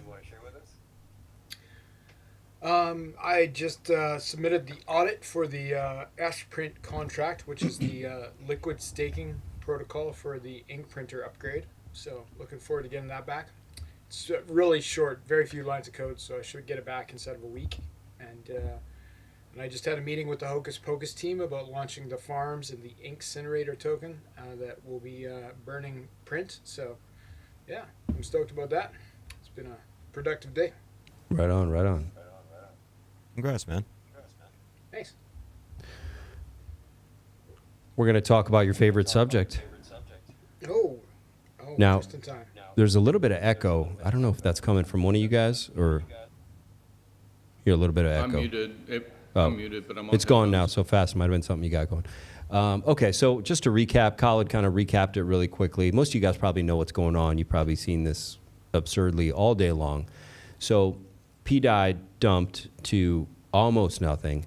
We have a lot of new whales in pDAI. I mean, we have some epic, let me go to the chart as well, gave a lot of people an opportunity to become extraordinarily massive whales. And all my targets were hit. I had a lot of downside targets, and every single one of them was hit. It was amazing. In the middle of the night, look at that. We went where I didn't know we'd ever go, and we went even lower than I expected. I mean, we went to the beginning. We went to the beginning of pDAI, the summer of 2023. So I heard from a lot of people that were buying these bags. They are now like 100 millionaire, tens of hundreds of millionaire pDAI people now we have. So it's very cool. In terms of the community has completely been transformed because people are just buying up for pennies right here. And we've come all the way back up. We've recovered completely. So if you were buying down here, you're already up 20, 30x immediately. If you can sell, there's only 40K liquidity. So we have people that now have bought 50 million pDAI, 100 million pDAI bags, probably more than that. But there's only 40K liquidity. It's back up to $42 million. And yeah, I mean, it's pretty surreal. It's very surreal. It's all happened overnight. Let's go look at Khaled on crypto. Shout out to you. He kind of did a recap about it. So there's somebody named Kay Katie, and they have a team. This person is wait, can you guys see this? What's going on here? You guys can see all this, right? Yeah, we can see it. Yep. Okay, there it is. They are a astrophysicist, a Web3 project creator, and a head of development of XUSD. Now, this person took over the PMaker hat. Apparently somebody, and this isn't in the tweet, this is just what I'm aware of, somebody gifted them a lot of PMaker, so they were able to take over the PMaker protocol, okay? And then once they were able to take over the PMaker, oh, and by the way, I think Maria, the 414 dev, might have gifted the PMaker for this to happen. I don't know. We need to chat. Maybe you can help me with some of those details. I don't know exactly how they got that much PMaker. But what they did was they called the auctions they had yesterday, right? Like there was auctions, live auctions for 50,000 pDAI. You could buy 250 PMaker. I believe they would have needed to have 150,000 PMaker to do what they did. Okay. So it could have been a combination of those things. Okay, gotcha. And they called a spell to exit with 100 billion pDAI, pushing the debt ceiling 600 billion. All right. So they pretty much minted 100 billion pDAI, and their plan was to make PUSDT, PUSDC, and pDAI 1-to-1 ratio. So everything pegged to each other right now, not to a dollar, but to each other right now. Now, and what they did was they bought Atropa with it. All right, so they minted a lot of pDAI, and they bought Atropa. All right, we can go to that chart very quickly. Here, I want to go. Let's go here. And Atropa is up massively. It's completely recovered above a lot of, broke through a ton of resistance instantly and is hanging out above a lot of support. I mean, it's looking really amazing right now. Because the rumor is this may be what controls PMaker, or what becomes the de facto PMaker on PulseChain, okay?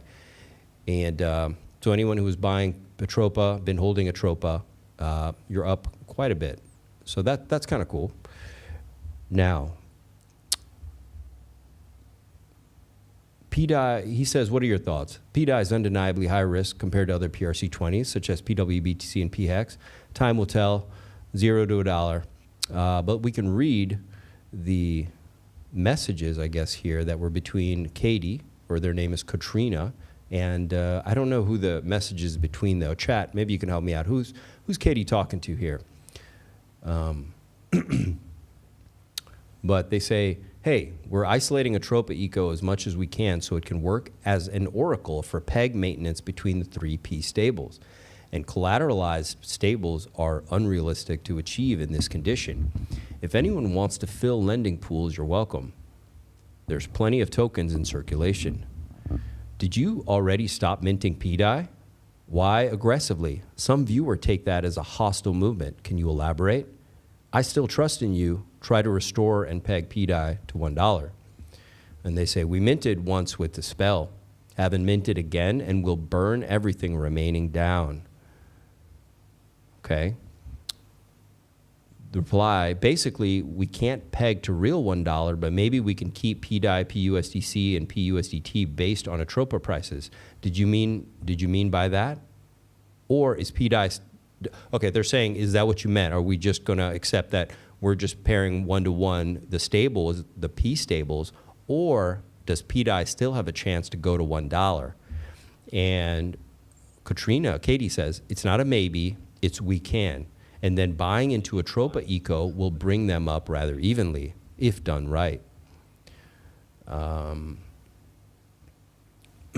I guess they go into explaining a little bit about it. It involves little teddy bear and T-bill to do it. Then she says, then we will use some of the WPLS to buy T-bill and take our initials for auctions out. Not touching wrapped Pulse anywhere other than pDAI. They replied, not them though, whoever they're talking to replied, sounds like all of you guys are in on it. I think they will act positive to it.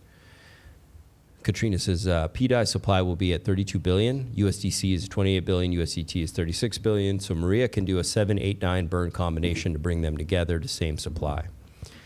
So they want to bring all the P stables to parity with each other. You get an echo again?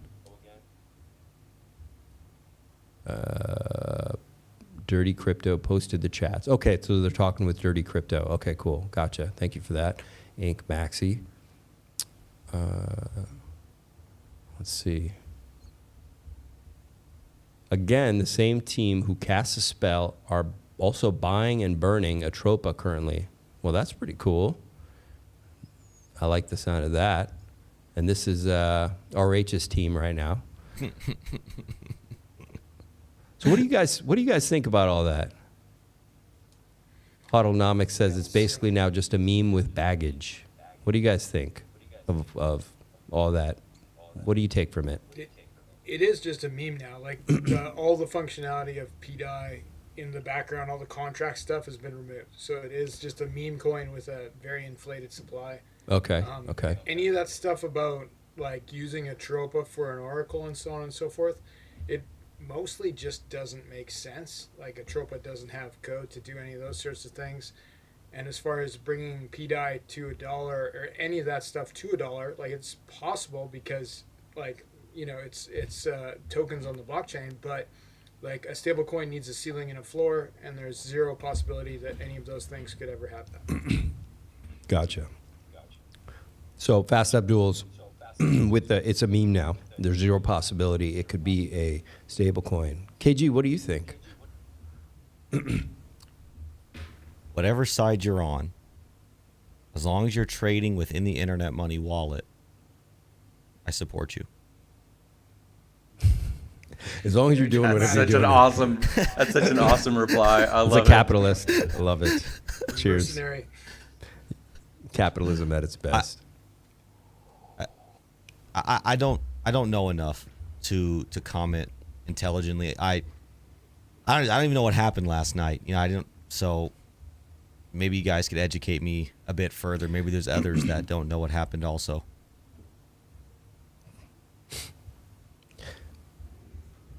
From what I heard was up to 120 billion total existed. 70-something billion got burned.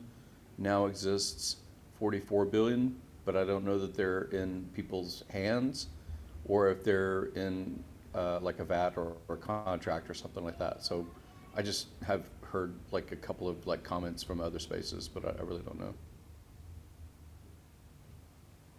The as far as what happened, like there was those maker auctions because it went into like a debt recovery system where people could basically buy maker tokens, which is the DAO token, using pDAI in 50,000 pDAI tranches to get 250 maker tokens. So that was going on. Somebody, presumably this KD dev here, acquired a large quantity of the tokens, which allowed her to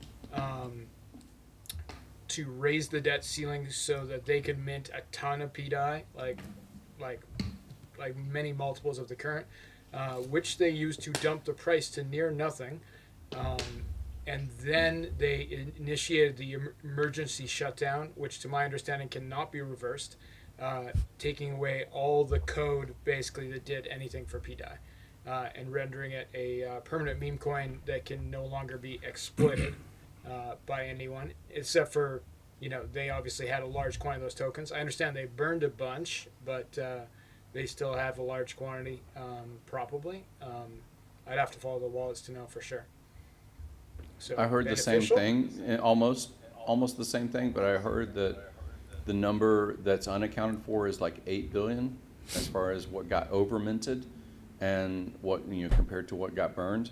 So if it becomes a meme coin, one side as far as a positive is that it's easier to get to $1 because there's not an endless drain. There's not a hole in the bucket, so to speak, as far as now that it's potentially only a meme coin with the ESM activated. And yet there's still 8 billion that exists somewhere, supposedly. And yeah, so there's still some murkiness about like what will be the plan. Some people in the space I was listening to earlier say, you have a known supply that has none of these features with the DAI that was launched on Pump Tire. And the narrative around that may be that it takes $20 million or $30 million because of the function of the AMM to quadruple the price, that you could actually get to $1 easier with that, with like $30 or $40 million. But if the community or the people that support the pDAI original contract narrative say, hey, now that the ESM is really locked, or is it just frozen, or it's kind of still flat Earth kinds of content or commentary without really developers like Abdul and others making content about it, then the buying power it would require is still incredibly huge and unbacked. That's the two camps that I've taken away from like listening to a few of these spaces.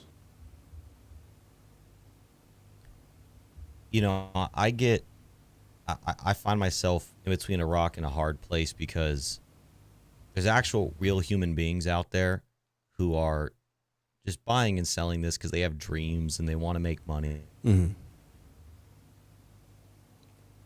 And everything. Did that cut out? You cut out for a moment. Okay. And I don't, okay.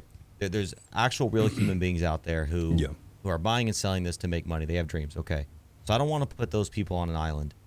But the most likely scenario here is that bad actors are lying to people to steal their money. I don't see how this person that we've never heard of before, minting the supply into oblivion, dumping it down lower than it's ever seen before, is a benevolent action. If any other token did that, we'd call it a what? What would we call that? I know what we call that. A scam, a rug pull, right? We'd call it, and now we're saying Atropa. Nothing against the people who believe in Atropa, but Atropa, an unverified closed source code that we don't know anything about, is now the oracle to peg this thing to $1? You don't even know what the code does because nobody can read the code. So it's like layers of mental gymnastics from people who know maybe more or are better manipulators than other people, taking advantage of real human beings and capitalizing on their dreams. And it's sad to see that people keep getting reloaded, scammed, almost, it seems. They keep going back into the system, getting dumped on. Oh, it's good. It's going to $1. Oh, now Atropa's the oracle. It's good. It's going up. Let's buy. It's actually hurting me as a human being to see people keep getting rinsed. And there's people with voice and influence still singing these things as virtues. And guess what? Last night, people had the worst day possible in pDAI. And we're still singing virtues? It's discouraging and it's disheartening that this is what we're spending our mental capital on as a community when real good things exist here. Now, on the other side, and again, the people that have been hosting these spaces on the pDAI will never peg. I've heard them, and they've been public about it, and it's recorded space you can listen to if you choose. $100 of bought the bottom 99.99% down Pico bottom when this person dumped everything. Now, at least on paper, is worth like 40 grand. Now, all of the liquidity is 40 grand. So there are people that bought last night with $100 that could dump the chart again to zero. Yeah, 100%. And 100%. trading is different than belief that something will do something that it's not made to do, right? Like, if people want to make money trading meme coins, that's not my thing, but, go for it. But the guys who still think this is going to $1, they're exit liquidity, like definitively. Yeah, we picked up a lot of whales last night, a lot of whales, because it went so cheap. And I wouldn't be surprised if the people that orchestrated this dump were a lot of those wallets that became whales as well. It wasn't just that we had, people that just happened to be up that time who caught it and jumped in. They themselves who orchestrated this thing. And once again, I love pDAI. I want to say that. I hold it, but I still have to say that KG has a point, and I've said that in the Telegram as well. There are groups of people getting together, working with KOLs to orchestrate a giant, just rinsing of good people that really, I know, I believed in it too. I believe in it too. I mean, hey, I'm still holding my pDAI. If it goes to $1, great. Trust me, man. I'd be so excited, I want to take care of my family. You know what I mean? And I got parents I'm taking care of. It would change my life, right? But at the same time, I have to accept a lot of things that are in front of us, that a lot of people got to load up massively, who knew this exploit was coming. They timed it perfectly, just like, it's like Nancy Pelosi on the stock market, man. They knew it was coming, and they were ready, and they loaded up. And at some point, they're going to dump like you've never seen. We got some massive whales that got put together. Everyone that knew it was coming. And it was probably coordinated with the people who did it, who want to look benevolent, and some other people as well who loaded up their bags, and then the people that just happened to be up at that time as well. Yeah, I have no doubt about it. And maybe it does become something one day, and it does really well. But in the meantime, people are being rinsed. There's no doubt in my mind about that. There's no doubt in my mind. These are just smart scammers. That's all it is. They're just smart. There are a lot of smart people, man. But this person did go to college. They went to university. So wait, be because they clicked the button on the LinkedIn that said that? I don't know. I just clicked on something from their Twitter. I don't know. This or because person. they typed in when you can build your own profile on LinkedIn, exactly. Yeah.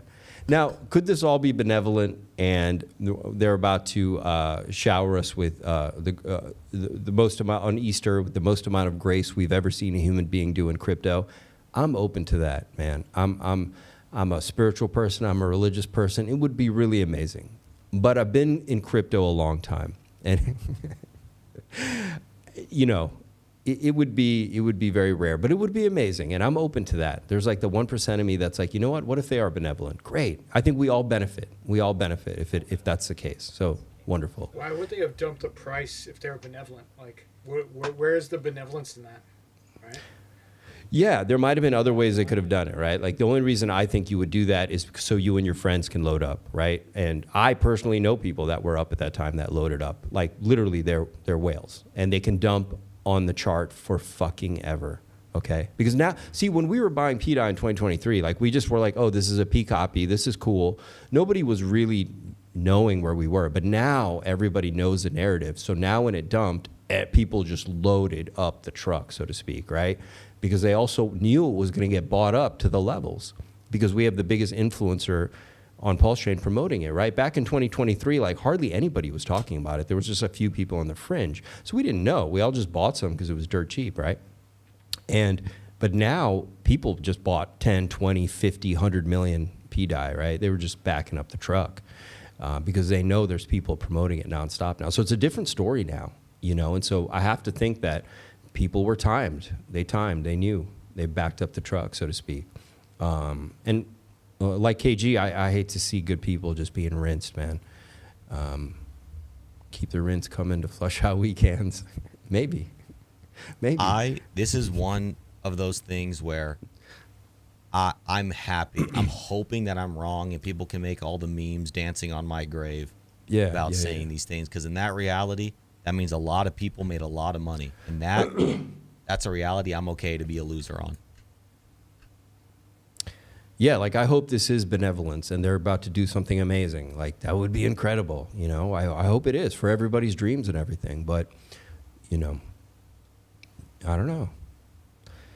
Decentralized Me also started talking about it a little bit. I want to see what he said. Katrina Katie has minted 90 billion pDAI, used it to buy up Atropa, and then they did burn 73 billion. So they've dropped this total supply to 44 billion. So they did burn quite a bit of what they did mint. Because, you know, she doesn't need 90 billion. I mean, I think, you know, 12 billion is enough right now, right? She also paused Maker. The numbers are nonsensical. The numbers are crazy. Right? Like it seems like a grand gesture, but if they still have 12 billion, they can still dump the chart to zero. And then they bought at the bottom, you know, like there'd be so many layers that you could add to a reloading scam like this. Yeah. And, you know, I think Atropa might be the play if you're worried. But like I said, it's a lottery ticket. Hey, get some, you know, throw it in your back pocket. And if it happens, it happens. Cool, right? Katrina has minted, where's it? pDAI. Okay. So Decentralized Me did post this a little while back. He says, does this order of events on the road pegging to pDAI still hold? Only time will tell. The team now in control of pMaker have previously spoken about the importance of the oracle needing to be fixed. Now that they have paused the protocol, is that what they're doing? Now, from my understanding, it's not paused, it's shut down. Is it paused or is it shut down? It's shut down and it cannot be restarted. There'd have to be a new deployment, like by the Maker DAO team to have it work again. So it's like, you know, somebody would have to fork the code. Basically, it's very unlikely. Okay. Zach says they used a lot of the other pDAI to buy Atropa and burned 450 million Atropa tokens. Then that's awesome. That's great because Atropa, you know, I'm still very bullish on Atropa.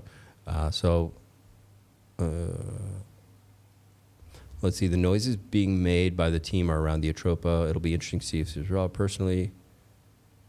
Okay. Well, you guys can go Decentralized Me. He had a timeline. Does it even show up on the screen here? Every timeline that Decentralized Me has ever put out has been wrong. They've been off, huh?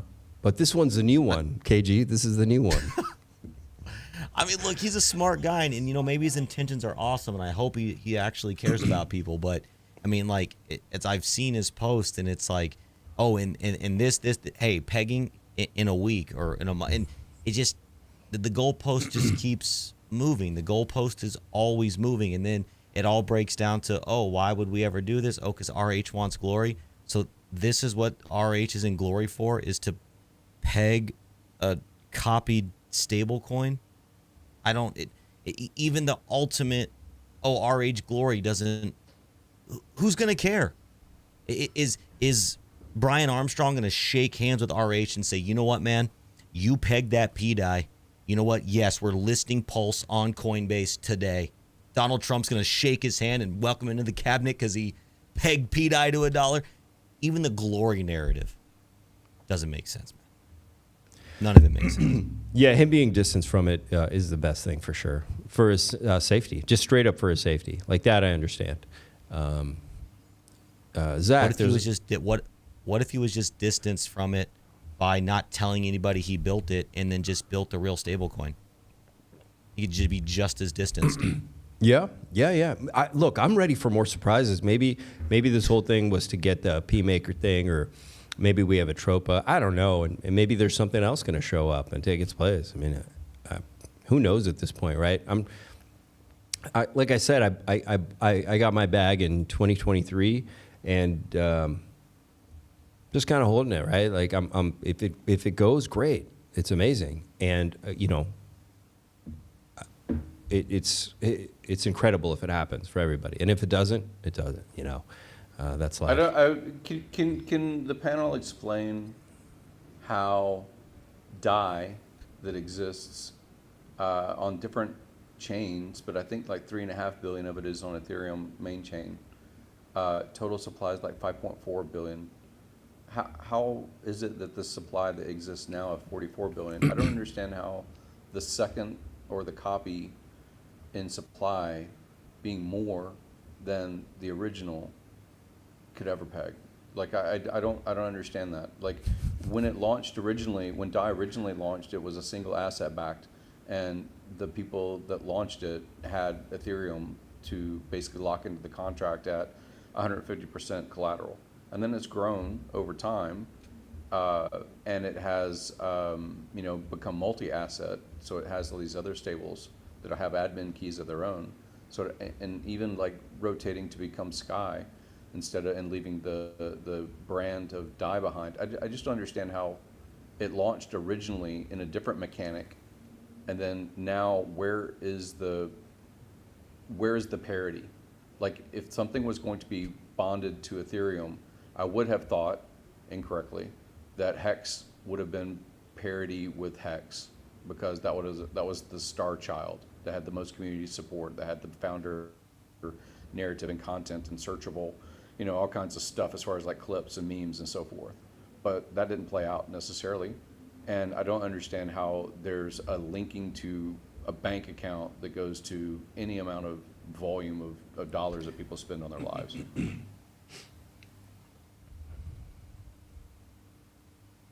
And again, DAI has a launch mechanic as an algorithmic stablecoin that has functioned, and it's had an evolution that has functioned. So I'm just like, Richard historically has forked things that worked in a pattern that worked, but not really been a pioneer or innovator other than maybe the hex code, if you want to call that a blockchain CD. Let's fork something that already has supported billions of dollars worth of transactions, that is basically bulletproof, as proven by dollars locked in value. And like being an innovator of a new thing, it just, as an observer for 7 years, doesn't seem like a pattern that Richard has embraced. Yeah, good points.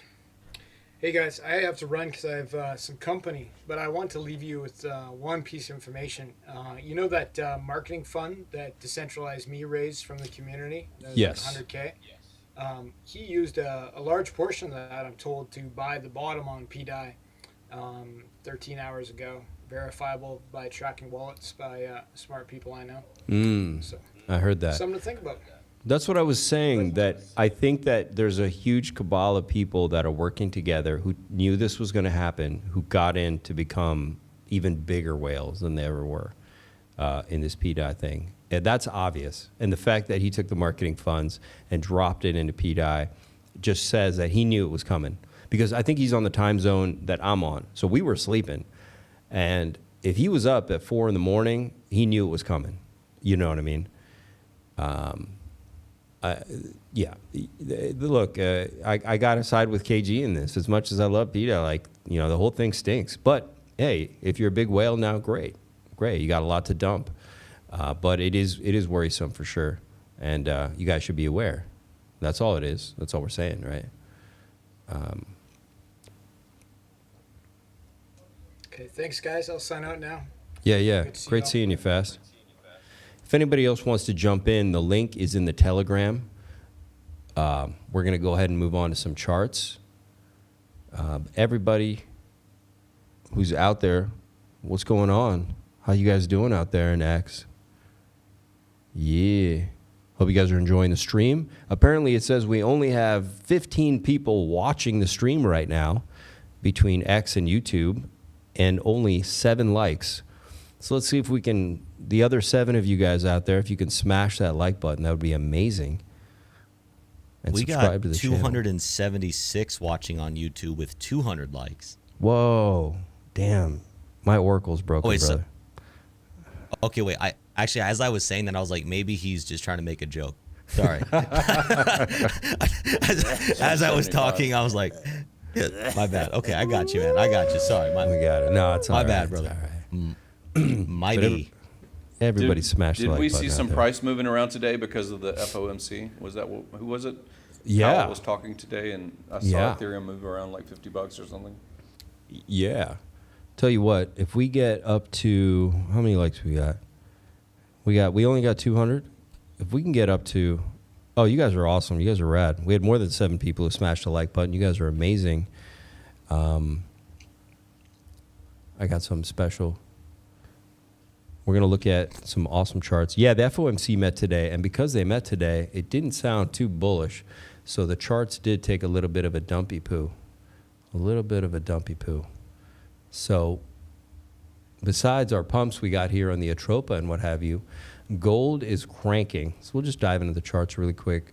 Gold is on fire. It broke through the 1618, which was around 33.20, and it's just moving. Gold is moving like a meme coin right now. It's moving like Atropa and pDAI. It's looking really good, man. It looks bullish. I mean, certainly overbought, but it's not showing any signs of slowing down. And if it's on a run like this, it's on a run, man. Nobody knows where it's going. The 2618 is up here at about 3,500-ish.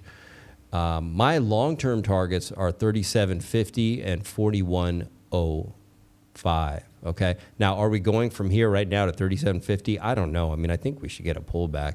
And we might just be getting an overextension here, but who knows? Who knows? This is crazy. Everything is cranked. Can do that for a while, though.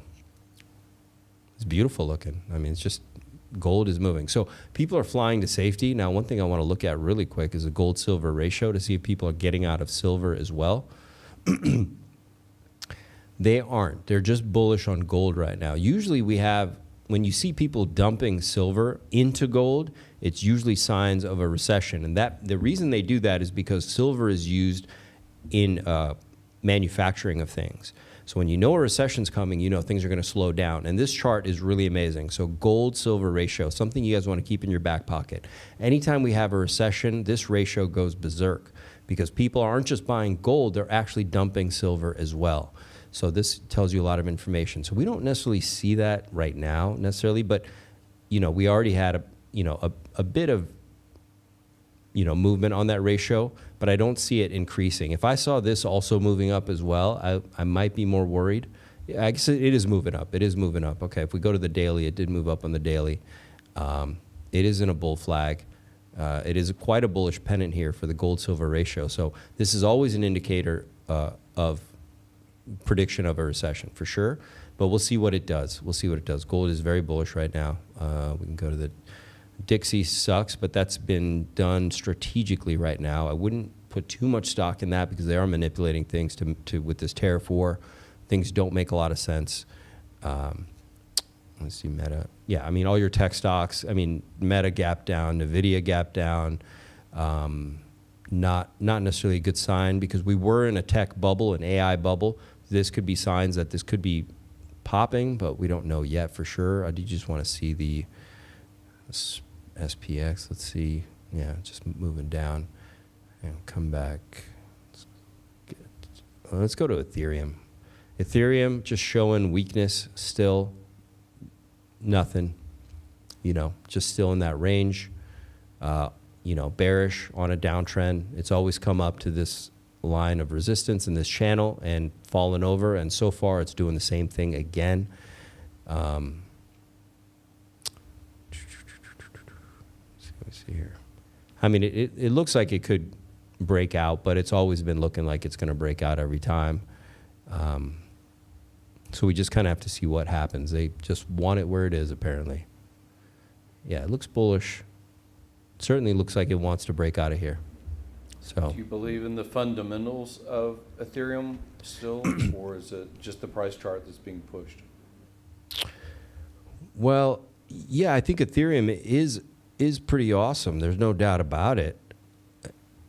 And certainly to an extent very decentralized, but the price, it matters still on adoption, but we do see that. We do see, obviously, world liberty or a lot of the things the big money's working on is based on Ethereum, but it is still brand new tech. It's still brand new, just like AI or anything else. And We don't know what the future is. We don't know what could replace it, right? I mean, what do you think? What do you say, KG? Yeah, what do you think, KG? I think that the technological model of Ethereum is still there. It's still innovating in its space and being the Ethereum in a lot of ways that we all knew and loved. The price suppression does kind of stink, right? Because even when Bitcoin went bananas and hit its all-time high, Ethereum still lagged behind tremendously. But, well, so from a price perspective, yeah, I wouldn't say I'm an Ethereum bull, because, you know, I feel a bit doubtful that it hits all-time highs again. But I personally, I do have a bag of Ethereum. It's one of my biggest investments in crypto. I love Ethereum. If you like PulseChain, you have to like Ethereum. You can't hate it because PulseChain is Ethereum. Yeah, So and a lot of alts too, right? Are connected, just like we are. Yeah. So I think I'm hopeful at the very least that we do see a breakout for Ethereum. It has support from the American administration, and it still has a lot of real projects, real people, real users using it. So I'm hopeful. Not necessarily bullish. They have changed up some things. You know, Vitalik at least has voiced that they've changed some things at the foundation. I forgot who the female leader was that got, you know, stepped down, and then some guy that like eats raw steak and works out and super alpha is like The marketing department taking over that position. Yeah, so like they are trying to market that their foundation leadership is changing or something. I thought that was interesting. I guess Vitalik hasn't necessarily been the symbol of masculinity in recent years, so they're like, hey guys, we need a Sigma in here. Bring him on. They need Joey Swole. Hey, yeah. we are absolutely oversold on Ethereum, but there's nothing in the charts that necessarily tell us that, you know, except kind of on a shorter count, that there's a lot of bullishness coming in, except that we would count on the fact that we're reaching that point when, you know, at least a big rally would be is you know, due, you know, that's for sure. But there's nothing good looking about this chart at all, you know, no doubt about it. You see this big juicy W over here, double bottom, rip to the upside. We have absolutely the opposite situation right now. If I were to flip this chart over, just like you had that W over here, you had this, which is an M now because I flipped it, and you've got this beautiful W here. And then you've also got this little W inside this W, so it's extraordinarily bullish, but it's flipped over right now. So, you know, these W's are very powerful moves. Double top, and then another double top right here, literally pointing here, just like this one went that way. You know, your natural, if I were to just, your natural, you know, view on this would be to at least get something like this, right? Now, I don't know where it could go. Now, this doesn't have to happen because, of course, we know it's crypto and there's manipulation, there's narratives. We could have a white swan. The narrative flips, and voila, that's the end and that's the bottom, and we go up, right? But the chart's not really giving us anything, you know, great, you know, except that, you know, maybe this candle's looking like we want to turn because we are reaching the bottom. I mean, it's just been crushed. So hopefully we break out here anytime soon and at least find a bottom, at least that. But yeah, if you let's go to BTC really quick. What's going on? We're at 84. BTC's holding strong. I suppose it's kind of vibing a little bit like gold right now. It's not necessarily bullish per se, but it's still holding up. It's in this falling wedge. It's up against resistance, and that's it. It's just holding strong right now. Do we break out? What do we do? Where are we at? Yeah, Is this where we break out and start heading up, or do we break down? So let's go look at PulseChain. Where are we at? Where you guys at? What's up, Crypto 7? How you doing? What's up, Shinzo's boy? Prayer Banana. Good to see you, man. Good to see you. We got ambushed in here. Big ambush.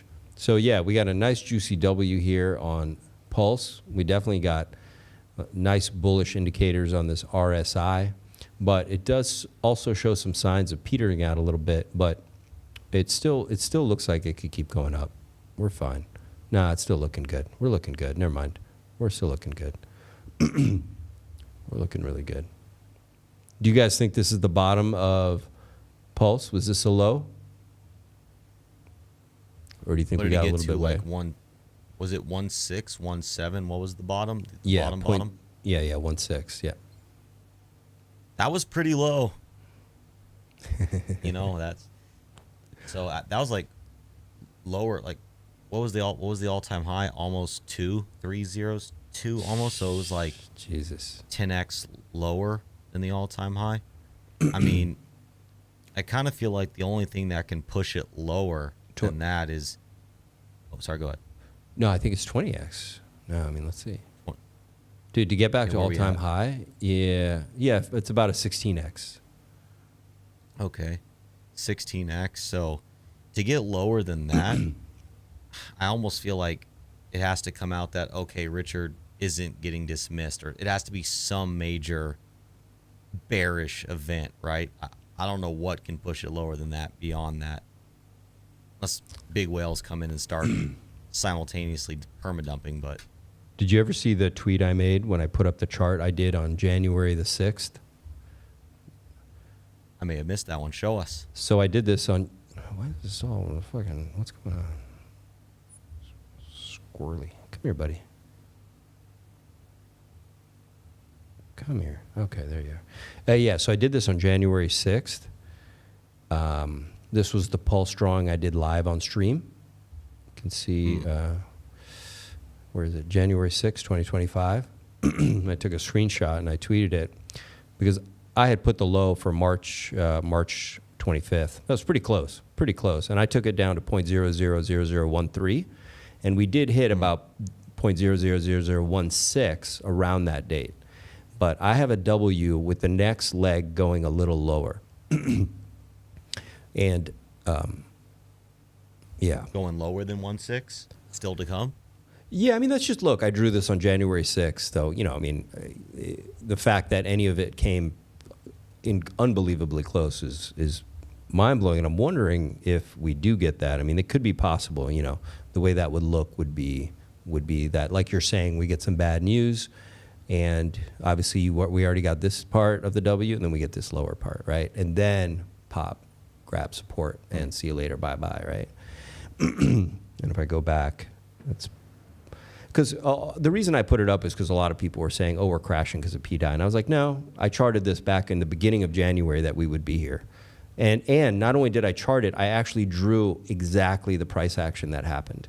It wasn't that I said we're going to this price. I literally drew what the movement would even look like. And it was pretty close because the charts were already saying we were possibly coming down, regardless of what was going on with people. You know, like you show me the chart, I'll tell you the news. I didn't know it was going to be pDAI news, but something was going to do it. Now, this could be possible. Like you're saying, if we get a spook on Monday, or we just tumble because of the macro goes to crap and BTC takes a dump to 70K or whatever happens, right? So it could be a lot of reasons. We don't know what the narrative's going to be. But I do think we're going to get that, and that's going to be your spring. I'm still going to stick to the chart I did on January 6th, that we're going to get something like this. And I don't know what it'll be, but then that'll be your bottom, and that'll be a pretty juicy spring. But it'll. Do you want to see my lizard people, you know, living inside of hollow earth behind an ice wall theory? Yeah, of course, man. It's in the tweet. I put the tweet in the guest chat. I put the tweet. Bring up the tweet link that I put in the guest chat. Okay. I'll explain it with diagrams, just like Charlie Day from Always Sunny in Philadelphia.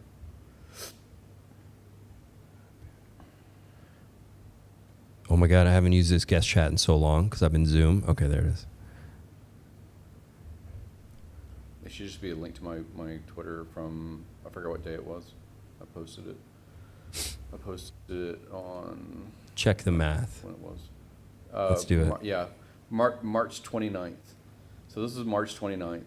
Everybody's in the doldrums. Yeah, and yeah. All I was saying was that Hex was, for a while in the original Hex, stair-stepping. Gerardo started making websites and showing the stair-stepping of price. And a lot of people, including myself, bought into the, every 2 weeks, every 3 weeks, it doubles, it doubles, it doubles. And Richard made tweets and YouTube streams about could have sold on a double, could have sold on a double, could have sold on a double, right? So that story of 13 doubles was interesting. And what I did as far as the math was, at least on March 29th, this is how the math worked out for the 4 tokens of Hex on Ethereum, Hex on PulseChain, PulseChain itself, PulseX, and Inc. I think I walked through all of them. And what I was saying was that from the price point to where it sat on March 29th, it would suck, but from March 29th's price, if everything dropped 80%, 80% from there, from the low, then a 13 double, it showed all of the You're talking about Pulse though, work. right? Or you're talking only about No. EHEX here? What I was saying, if you go through the next, if you expand that or you go to the next link that I added to it, was saying that would you be happy if you sacrificed for PulseChain or PulseX and you got a 250x? Would you be happy with a 250x of your sacrifice bag, whatever that was for you? Well, if a 10,000x from the bottom is a 250x from the sacrifice, when you look at the 13 doubles. Is it? From that price point. That's Yeah. what it So would be on PulseChain? Yeah, if you dropped Oh, on shit. March 29th, if the price dropped 80% on all tokens, for, Richard is dead, you're invited to the funeral, something that was like a horror kind of show, kind of tweet or whatever, Richard's in jail, whatever it may be. Right. Then that capitulation event could push it down 80%. Or Richard has been extracting, whatever the narrative is. Oh my God, he is Vietnamese. Like, whatever the story is. He's the right? dumb guy. Yeah, so if the story came out that it was like that, then people would capitulate, and then the capitulation of being 80% would mean that a 10,000x from that point on all tokens would give you a 250x on your sacrifice. The people that basically held long and strong, they're 250x. The people that bought bottoms, they're 10,000x. So, and all of them are 13 doubles. 13, double and a double and a double and a double. And if you're talking about like a glory point, as traumatic and fucking, beaten as you may be, you're like, fuck, but still, at the end of the day, people would point to the chart and say, hey man, you made it 10,000 times your money. Or hey man, you made it 250 times your sacrifice. Like the math all shows on that tweet. From PTSD to glory. This guy, Reclaw, says, that guy's also selling the moment his original 1K turns into 10K at a 10X above SAC and walking away.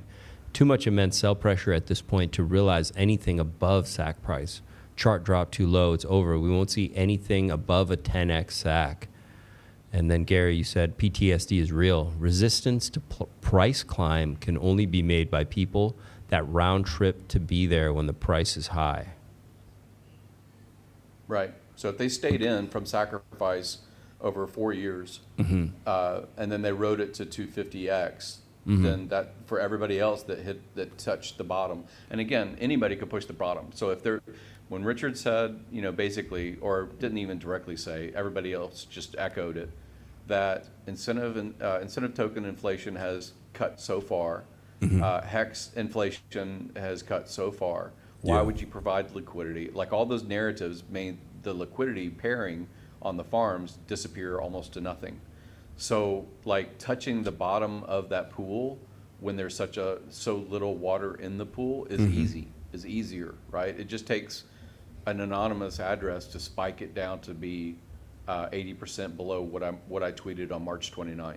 So spiking it down still feeds a legend narrative, just like 0.000056 for Hex being the all-time bottom.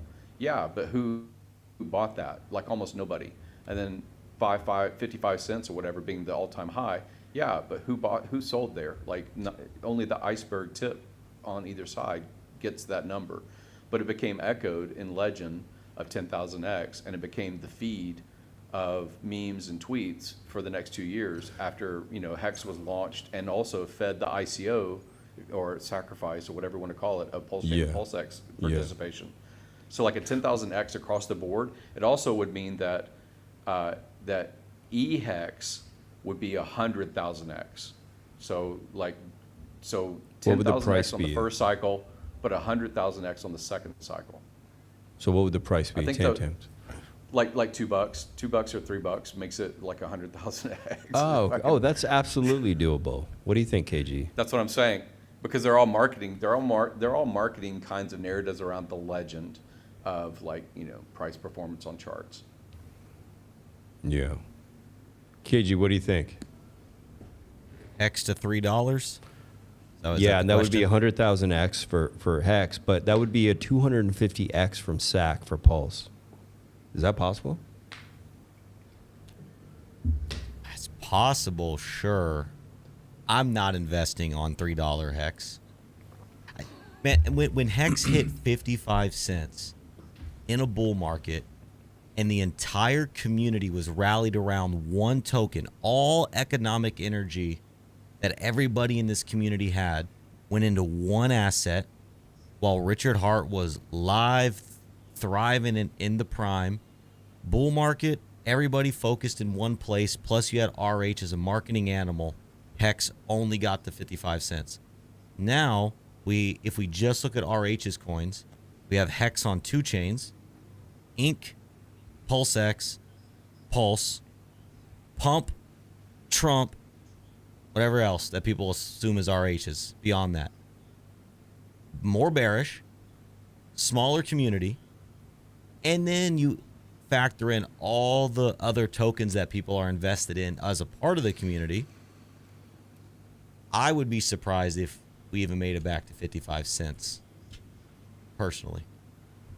Yeah, the part of my tweet that says, there's a part of my tweet, one of the extra segments that says 1,000x eHex price, 1,000x of eHex price would be like, what was the price? Would be 1,000x would be $1.44. A 10,000x would be $14.43. Like, again, what is being marketed? Like, has Richard really marketed? Even though he launched the chain, he really hasn't marketed PulseChain, honestly. Like, I don't think so. Like, he's made tweets, but you don't see the guy streaming.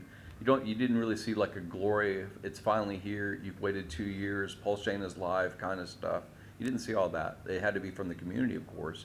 But like, what is the narrative around the chain, and then what are the star products on the chain? For the past 2 months, it's only been talked about pDAI. Like, nobody else talks about anything else except for pDAI, and the speculation around is the benevolent person Richard and the team, is the malevolent person Vietnamese guy or Katie or something. Like, that's been the story, and maybe that's fine when nobody cares about Ethereum, nobody cares about price of other EVM stuff at the moment. Like, what is marketable in 2028 about this chain or about this community? It's the community. Yeah, if the community gets a 10,000x on the very bottom of PLS, or they get a 250x on their sacrifice, like, who wouldn't want a guarantee of a 250x their real estate portfolio within 4 years? Like, who wouldn't want that? Like, if you have $1 million house and now you've got a $250 million real estate portfolio, that'd be pretty fucking awesome. A lot of people would talk about that. So, like, I mean, You know? Yeah, Like, you're 250x is a reasonable growth rate. I mean, you don't need a 10,000. 250 is 250 is fantastic. great. Yeah. That's what I'm saying. Is a 250x of real spending power is different than, round tripping. A lot of us round tripped it. I round tripped a shitload. So like round tripping on paper doesn't mean shit. It's actually what can you spend, Yeah, I agree with you there, Gary, and I think personally that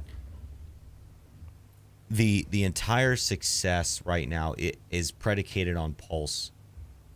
Is PulseChain gonna rip because eHex starts ripping?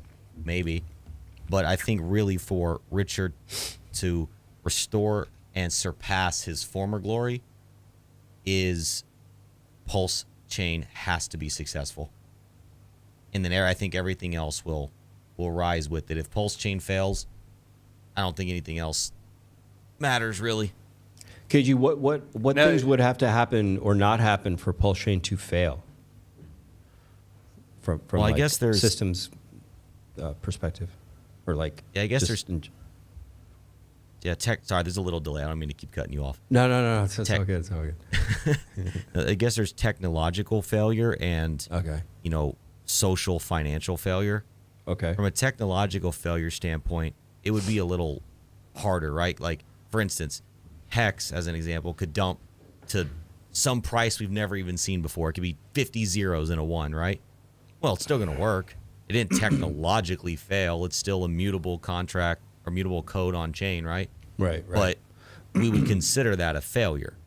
So I think if PulseChain continues to have price depreciation or to stay stagnant, and people got to make money, and yeah, people are making money around here buying and selling, like Gary's saying, round tripping, but we're making money right now on buying dips and selling little pumps. That's not success. No. Right? Like Ethereum Not is in crypto. successful because Ethereum launched at 30 cents or something like that, and it hit $4,000. Like, that is success. Nobody can argue that.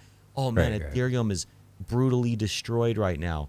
Yeah, but it's still at $1,600. How many hundreds of thousands or tens of thousands of X's is that up from 30 cents? Yeah. So even on its worst day, it's still a huge success. And so I think really it's sad because technologically PulseChain has a lot of opportunity to shine, but it's being overshadowed by its social and financial negativity. What are the social negativities? Well, it's Ethereum, right? Mm-hmm. But it's actually outdated Ethereum because it hasn't gotten all the upgrades that Ethereum has gotten since PulseChain launched. It's I thought we could get the upgrades though, right? we can, we just don't have them. Okay. So as of right now, it's Windows 10 and Ethereum's on Windows 12, if you want to put it that way. Okay, gotcha. And sure, we can upgrade, but we're just not, I'm not saying that we won't or whatever, but the fact as it exists now is that. And then, I mean, look, our RH is being pursued by the American government. He's being pursued by an international government. He went from being a huge social public advocate to ghosting. And again, I'm sure there's valid reasons for him doing that, right? He's being pursued by the American and international governments. But it's like people from the outside, what do they see? They see horrible price performance, outdated tech, and founder went missing. And the community's talking about some freaking weird token that is like the flat earth theory. Not saying the earth isn't flat, but it's the same type of conversation. Fair enough. From all aspects, it's like if we as the believers actually stop being nose blind, people would smell our socks and say, "Those stink, bro. You should wash that." I like PulseChain. I build on PulseChain every day, so I know it sounds really bearish, but I also think it's important to acknowledge where we are, and then we can get better. It's a direct acknowledgement, and it's appreciated, like in general. Again, it's hard to walk the line about like what you politically say versus what the reality in the code is. It's true. 100%. 100%. Looks like we got views up. We got 11,550 people now watching, but we only have 17 likes. So if somebody could reach down there, take your hand out of your pants, smash the like button, do it for yourself, do it for your children. I just liked the video. I didn't realize I hadn't liked yet. Just yeah, that's and what it subscribe. is. I wasn't subscribed. I changed my YouTube profile 4 times so I could like it 4 times. So I'm Nice. for those people. Nice. You guys are amazing. You guys are amazing. Thanks so much, Pups. All those likes coming in. Feel fired up. Look, PulseX looking good, though. It's coming up, butted heads against this resistance. It fell under. And, you know, it's just connected to the macro right now. And PulseChain and is what it is. Everybody's waiting on the case. Yo, zombie robot. What's up, brother? Got a beautiful, juicy super chat come in. Where is it at? Zombie robot. He just did a super chat. Thanks, brother. Really appreciate that. If you got any questions for us, man, happy to answer them. But either way, keep doing what you're doing. We love you. Zombie robot. Oh, you just wanted to see the video. I get it now. And she's on websites, right? She's on like special websites. Like an OF girl? I think she's on like something more explicit than OF. Oh, is it? It might. I don't know who it is actually. I just like randomly like cut something out. We had a subscribe. Yeah. Zombie robot, man. Appreciate it. So yeah, PulseX, you know, very strong. We can go look at the PulseX pulse ratio. It's there we go. It's breaking down a little bit because of that rejection. I do think when it's time to run, this is going to be the one. And though if it comes back to here, my theory might be busted because then we might get a big bounce. But I think my thinking is that once PulseX or PulseChain is ready, the Heartman's going to pump that one. That one's going to run the hardest. So everything is going to take a backstage to it. And then we'll probably see this ratio fall apart. It won't go that low. It'll probably come here. And then it'll probably run again. But it's just a guess. We don't know. It's something we keep an eye on right now. But it certainly looks very bearish right now. So we'll see what it does. It's a good indicator for PulseChain, for Pulse. We want the main ticker to do the best, at least in the beginning. Inc, $110, going sideways, looking a bit droopy there. Let's see what happens. Everything's a bit of a slave now to the macro markets, and then we got big news coming out on Monday. Have you guys heard anything about what could or could not happen on Monday? Anyone have any insights? You mean the SEC dropping or not? What do you mean? Yeah, you think they're going to produce any more evidence? That's their deadline is Monday to put something forward that they want to reintroduce, correct? Into for the judge. Is that how that's how it works, right? I don't know why on the opening salvo you wouldn't throw everything in the kitchen sink. I don't know how they would research out and find something new that hasn't already been digested and that's by what both the SEC and the Richard's team. So, that's what the deadline's for, right? For them to come up with something else, or am I wrong about that? Yeah, but I think they granted him like 20 days or something. Yeah. To be final or something. Yes, that's Monday, I believe, is the actual final. WBTC also did a big did it dump to $65 overnight? Did I miss that too?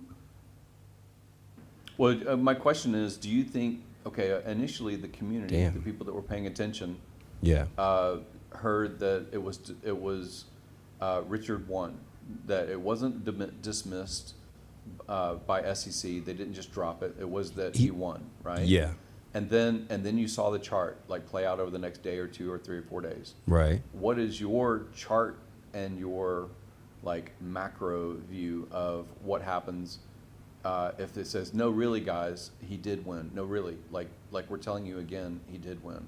Do you think it like flies because it seems like it would have flown on the earlier, hey man, he won, instead of like this time. It seems like it would be a weekend pump. Like, I think it's going to pump. It needs more than just the SEC getting off of his back. Yeah, because a lot of things are priced in, and there's also a shit macro environment at the moment with no indication that we're going to immediately turn around. But I do think May could be very bullish. So I would just expect that you would probably get an immediate 2-3x or more. Who knows? Probably get a juicy pump. But you probably have a lot of people that are waiting to just sell into that pretty hard as well. That would be my expectation. So it would probably, the pump would be eaten up, I would think.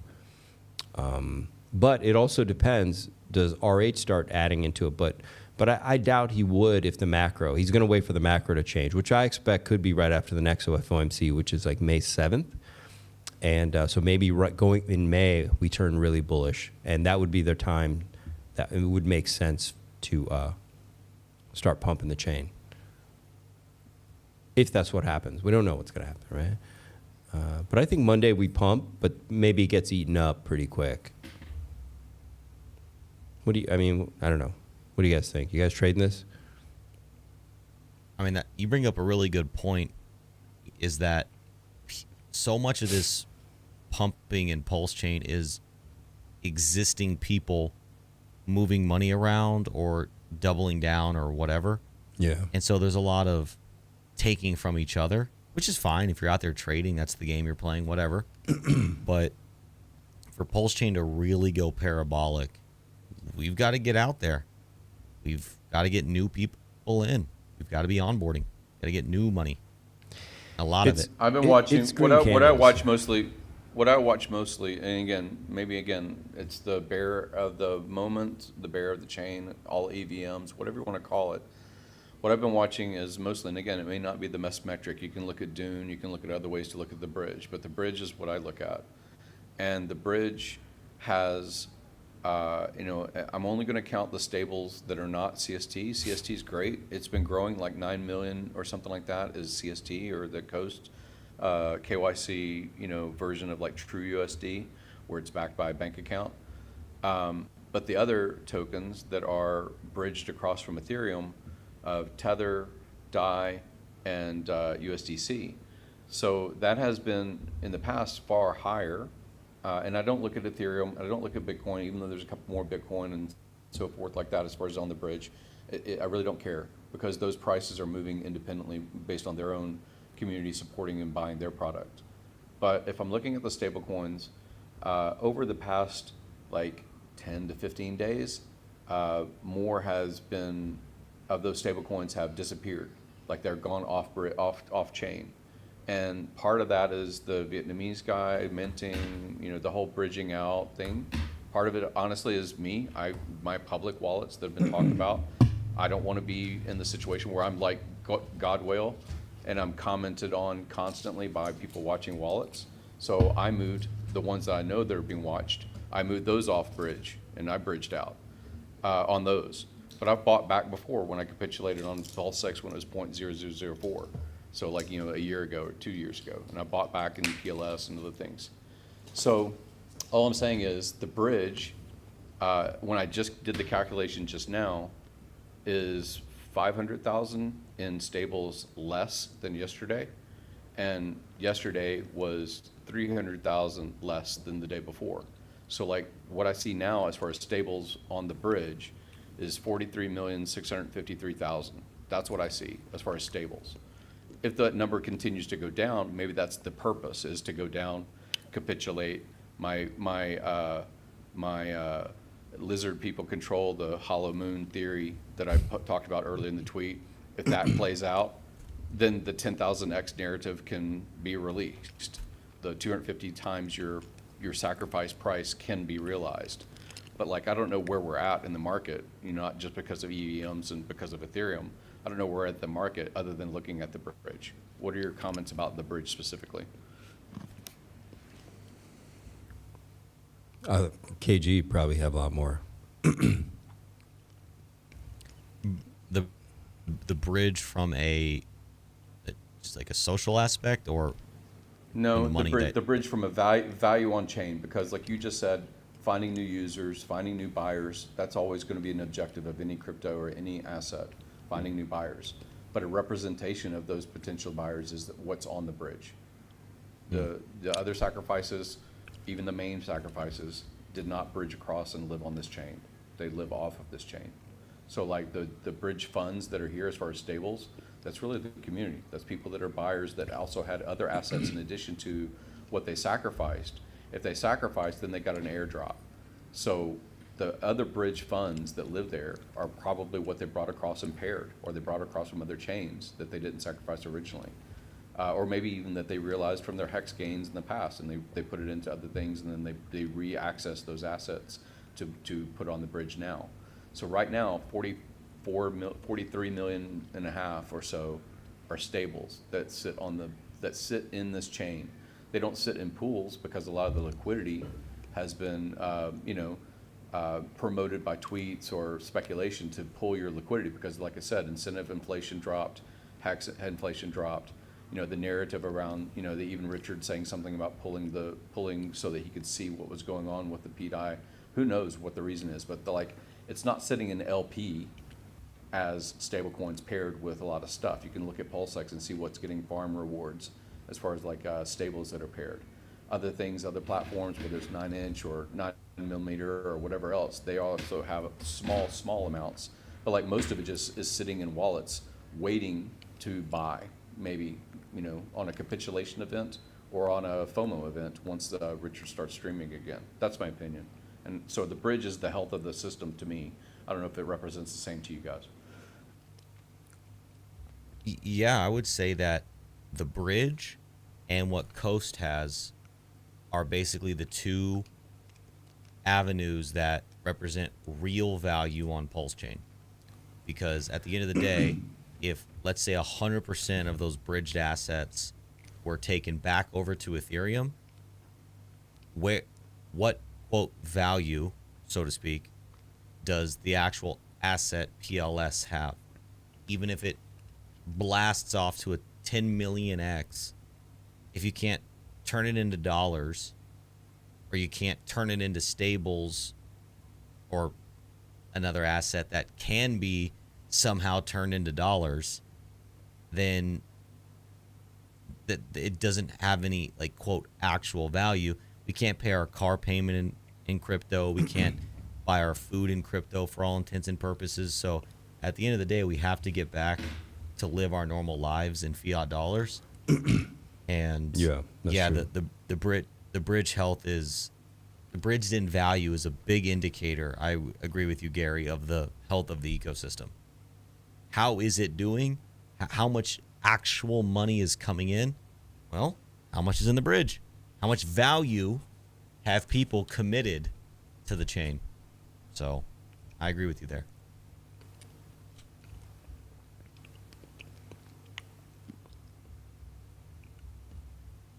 Some speculate, in the other groups I've listened to, speculate that there should be more PLS and PLSX and INC and PHEX bridged over into Ethereum pools on Uniswap and other DEXs, other aggregators even,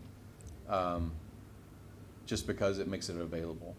Whatever marketing we do, we can say, come to our island, come across this bridge, trust this chain, trust whatever. Or we could say this is a ticker, and it's paired and it's in an LP on Uniswap or V1, V2, V3 or whatever. It's part of what I've heard as far as Famous is kind of making this comment mostly. Famous a Twitter handle that putting these tickers to be in LP on Ethereum has a marketing value.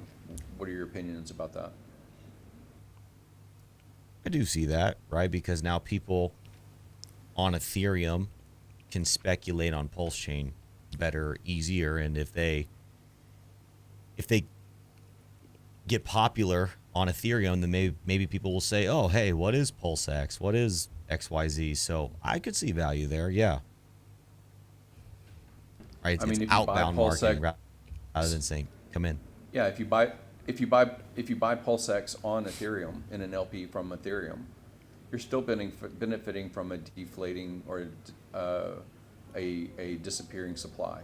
right? So if you like PulseX and you say, hey, it has a buy and burn feature, it doesn't matter where the buy and burn feature happens. It still affects, because of our bots, it doesn't matter. You can just like benefit from its buy and burn feature just living on a different chain.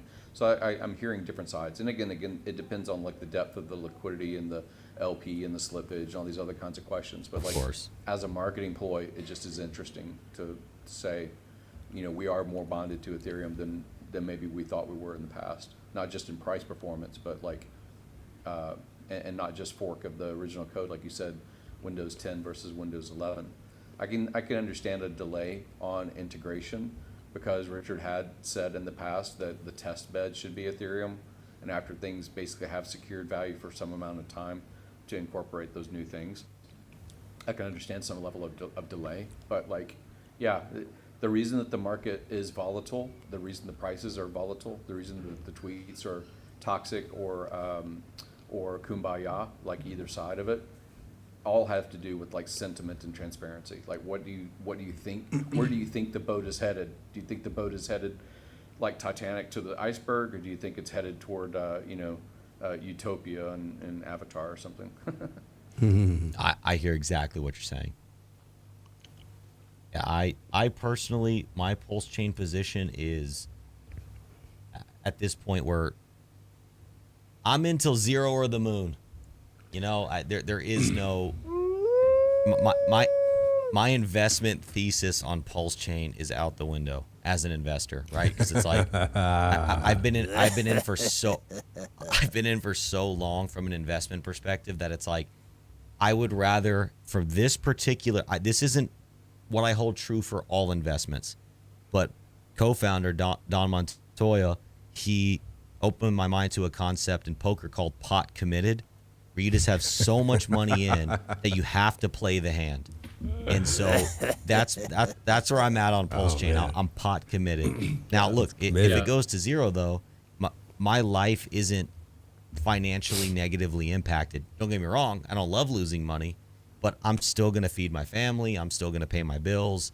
So it's not like that. And from a builder standpoint, look, as long as there's a chain here to build on, we're going to build on the chain. So that's, I'm all in. Put it that way. That's awesome. Yeah, I like it. I like it. Smash the like for Brother KG. I think the pot committed goes to, it's not like gambler's fallacy. It is something to do with like the statistics of it, working out versus not. Yeah, I've heard that pot committed before. Right. And it's like, I would rather say I held the bag to zero than I sold the bag and missed that 250x. I can live with the zero reality. I can't live after 4 years or more missing the go. 250x. So it sounds like you're buying into my theory that it's got to go down 80% from here, and then it will go up 10,000x.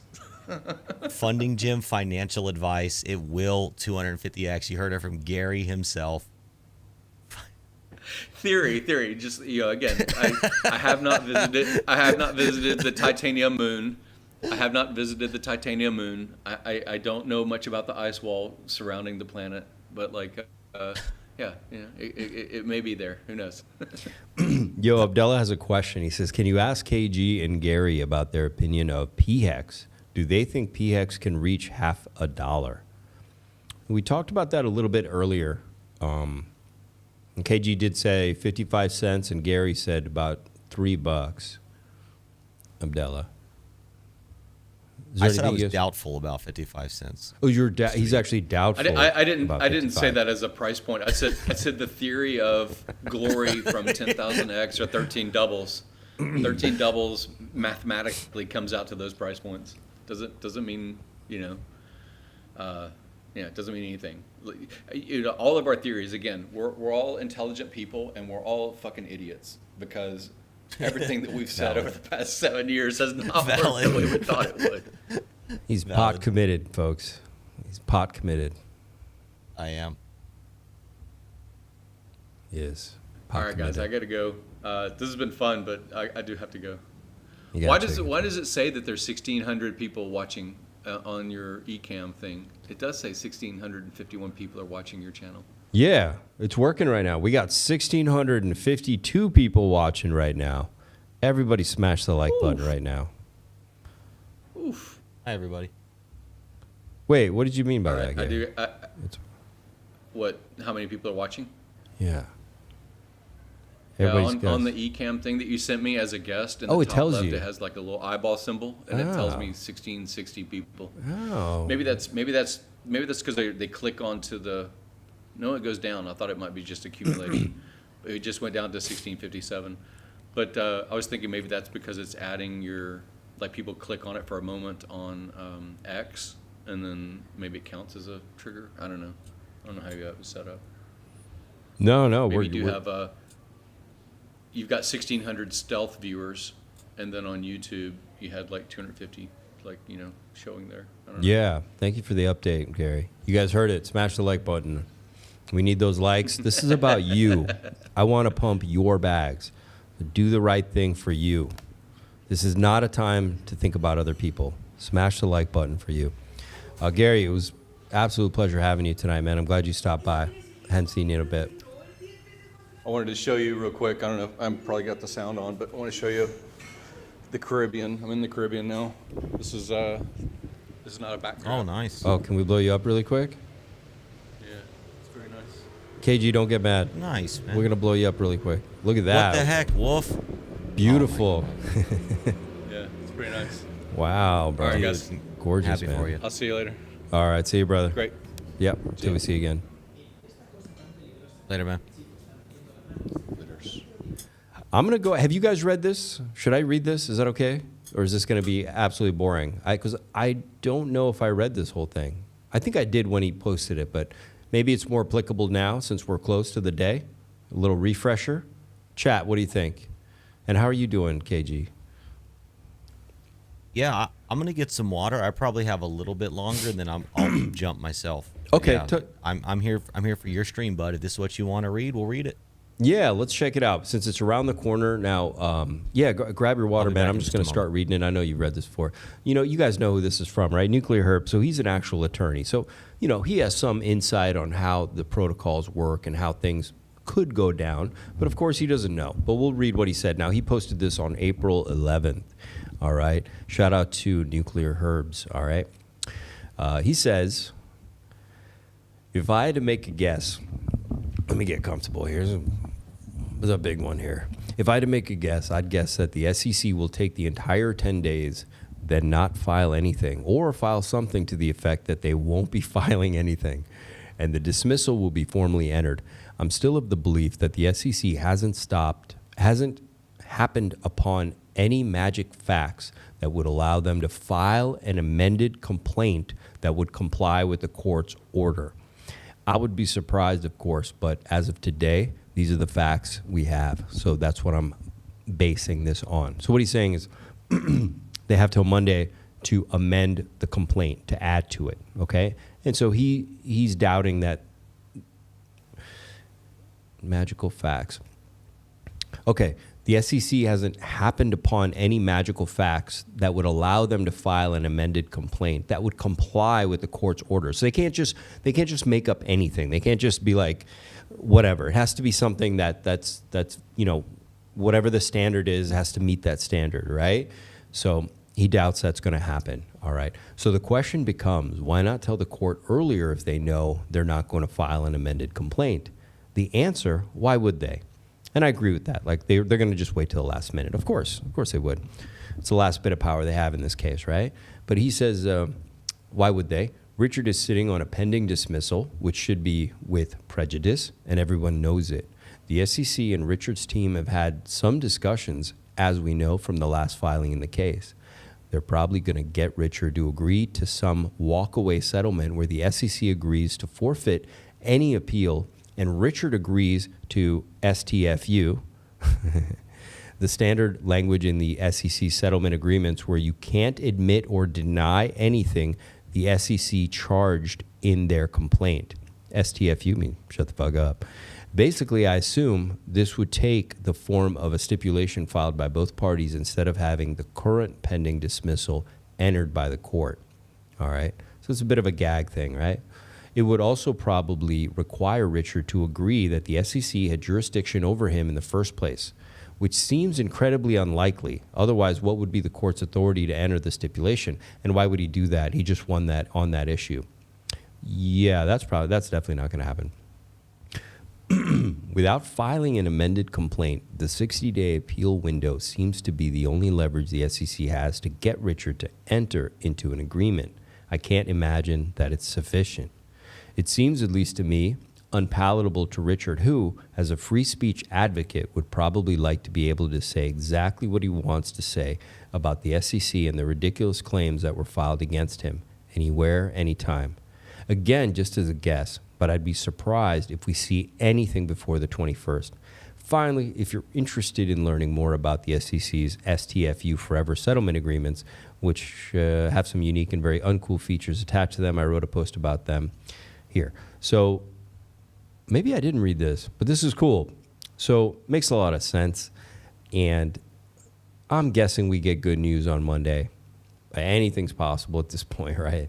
But this is Nuclear Herbs. It's at Nuclear Herbs. You guys should go follow him as well. Smart guy. I think he is an attorney of some kind. No, we kind of put it up, but I'll go to eHex right now, Tam, because I did notice some things. What's up, Sandy Beach? How are you? Good to see you. What's going on? All right, let's go back to the charts. We didn't get to look too much. So here we go, pHex, all right? What do I see?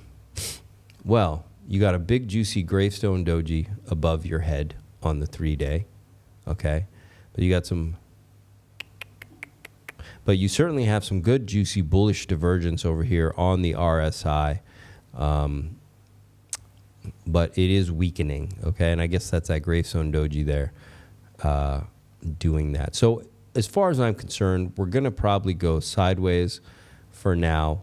I don't necessarily see us going any lower unless we get kicked in the nuts at this time. But it's absolutely still in the cards. And to be honest, if we don't get strength in the markets, and this applies to all crypto, if the market just doesn't get bullish, all cryptos bleed out. It's just a natural thing about crypto. It's a risk asset.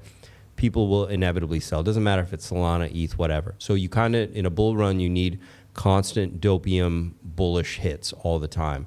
And the fact that we're kind of in the stalemate just tells me that if nothing really is moving up, people will just slowly, pull out. So the tendency would just be that we're going to weaken to the downside if nothing really bullish happens that moves us to the upside. And that's just how it is. So yeah, I mean, you could definitely get some moves, maybe get some chop, but maybe it starts to come down. Now, your big support for me is 0.00085. We've been there before. Okay. There's a good chance we do something like a higher low, like even if it's a little bit, so maybe we get to 0.0009-ish, something like that. But let's see what happens. I don't want to jump to any conclusions. We got a big day on Monday, and obviously the gold is telling us something, and we don't know what the macro is going to do either. But is what it is. I don't see any problems. It's just doing what it is. But yeah, I mean, it's probably going to move to the downside, right? You can see this RSI. If nothing happens, it's going to probably do this, right? So something like that on that RSI, just because we're not bullish. That's the way it is. eHex. Hello, buddy. There we go. Nuclear Herbs was a divorce attorney. Okay. Good to know. Good to know. That was not pHex. That was eHex. I was just charting. I'm trying to go to pHex now. Okay. Now we're going to pHex. Let's see what's going on here. Now we broke out. We got a big juicy W. We're doing a retest right here. Okay. Right there. We're doing a retest. And we're looking good. We're looking good. I see pHex possibly wanting to keep moving to the upside. I see it curling over on the 12-day. Still moving up on the daily, and 3 days crossed. Yeah, this is good for pHex. We're looking good so far.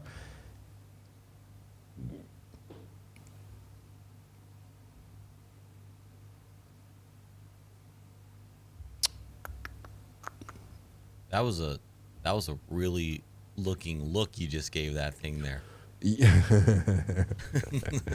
Yeah, I gotta do it. I gotta find the angle for these. I was on a roll for a while. November, January, February, like crazy. Like everything I was drawing was somehow happening price action wise. So we've got a lot of good bullish divergence. So this was this double bottom here on the daily. It's really nice. And right now we're being bought up off this retest. So that's really great. And so I think this drawing I might have done last stream. And I think from here we go to form a nice little bullish hammer. And as far as I'm concerned, we're going to the upside, okay? So that's good. Now we may not quite go this high, but it looks good. It looks good. The bearish move looks completed. I'm happy with that. We've gone and hit everything we needed to hit to the downside. To be totally honest, this is set to go up on PHEX. I like what I'm seeing here. I like what I'm seeing. PX is looking good. EX is looking not so good. PX is looking really nice right now. And oh yeah, okay. So this was one issue here. So we started to make a hammer. We've kind of come down lower than I expected. Not crazy about this on the 4 hour, but it could also just mean that we maybe come down a little bit more or go sideways before we move into the uptrend. So maybe on the short time, it's a little murky here. Not crazy about this right here. Once again, stuck to the macros. Nothing's bigger than the macro or bad news. We got to find out what happens Monday. But if everything else goes good and this holds and we get some bullish news, hey, we'll continue to the upside. But there's some potential to at least just go sideways. So maybe the bottom's in here on PX. Maybe we just go sideways if we don't get good news, right? Which isn't that bad. Whereas EHEX looks like it could keep going a little lower. So hope that helps you guys a little bit. Before, EHEX was looking really strong. Now EHEX is looking weak. PX is looking really great. Let's see if DAI moved at all. DAI is constantly moving up. People are buying the DAI, the pDAI. It's now at 50 million market cap. You guys just love getting bent over, don't you? I think what's happening is because it's Easter, I think people think the peg is happening this weekend. Maybe it does. I mean, great. Like I said, I hold it, so great. It'd be awesome. Thanks, William Dugan. I'm guessing why they're buying it, right? But what happened with the Vietnamese guy? Is he still minting daily? Is he taking, or did that just disappear now that we got this Katie person? Or the P maker's closed, so he can't do it anymore, right? Is that what it is? I don't have that answer. Okay. I don't know. So maybe he can't do it anymore. So that's good. What else did we see? We looked at, I was saying earlier, pWBTC while I was sleeping went down to $65. So look, this reload thing, you don't know what they were reloading on. Like obviously this whole cabal of, and once again, they may not be scammers, but they're exploiting us to the fucking 10th degree, because whatever group was in on it, KOLs and devs or whatever, you better believe they backed up the truck and bought WBTC at $50, $60, $70, while the rest of us were sleeping, right? Decentralized Me obviously knew about it too, right? He was obviously able to back the truck up, and he's on my timeline, so it was like 4 a.m. Yeah, so this was a great buy. I mean, I still think WBTC is a great narrative ahead of it, once again, I still hold this too. And yeah, it came all the way down to $65. Unbelievable. Unfucking believable. Back up to $200 like that. So this was, people knew about this. There's no doubt in my mind. They do this on Wall Street, guys. They do this in DC, in Virginia, okay, in the Capitol building, okay? Everyone knows when something's going to dump or pump, okay? It's called insider trading. It is what it is. Let's see. Where are you at in the world, if you don't mind me asking? No, everybody knows. I'm in the Republic of the Czechs. Really? That's yes, cool, sir. Yeah. You should come visit sometime, man. They're very like not European here, which I love. They're like pro-gun, pro-beer. Like, I mean, dogs everywhere. You can bring them inside every pub, and everyone's armed to the tooth. I like the Czechs. My kind of people. Are you originally American? Yeah, I'm from California. Oh, okay, cool. I'm like, 'cause I was like, when you're talking about being in your time zone, I was thinking he doesn't really have an accent, you know, like a non-American accent. Like, I was trying to place you. Nah, cool, from SoCal, man, Los Angeles. Okay. I left the U.S. in 2019 officially. Why'd you leave? If you don't mind me asking. I got like, I used to like meditate a lot, man, and I do like journeying, like shamanic journeying. I used to do heavy shamanic journeying, and I got a weird feeling that something was going to happen, and I was supposed to leave the U.S. I know it sounds crazy, it just absolutely does, because I was selling everything I owned, and like people were like, "Dude, what's wrong with you, bro? Like, what's going on?" I sold the beds, the furniture, the cars, 2 cars, everything I owned, I sold, and I left in 2019, and I was like, I need to be mobile. I don't know why, but I'm keep getting this message that I need to be movable. You know what I mean? Like completely mobile. And so I left in October of 2019, and I moved to Ukraine, to Kiev. And I moved to Latvia first for a month, and then I moved to Kiev. And then we started getting, it was now January or February of 2020. And there was this rumors of this thing, zombie thing coming, you know?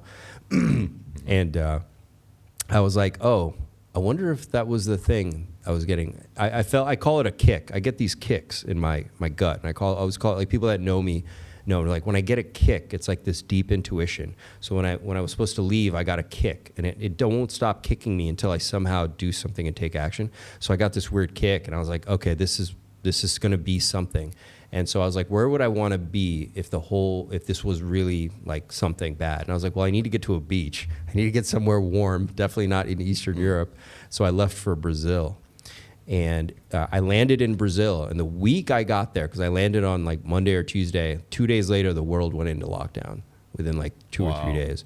And it was one of the best. I mean, I guess it was a good decision. I mean, I lived in Brazil for a year, got the zombie thing 2 times while I was there, but I was always partying and drinking, so I earned it. But it was good. It was a nice place to be trapped, I guess you can say. You know, it's beautiful, sunny, people are warm, and I had an amazing time, so it was good.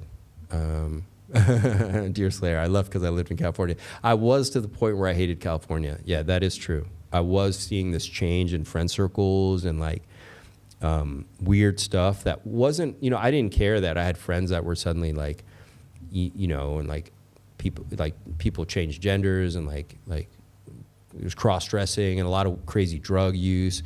It was more just, there was like a philosophical change happening. So yeah, I was having issues with California for sure. But that's a whole nother stream.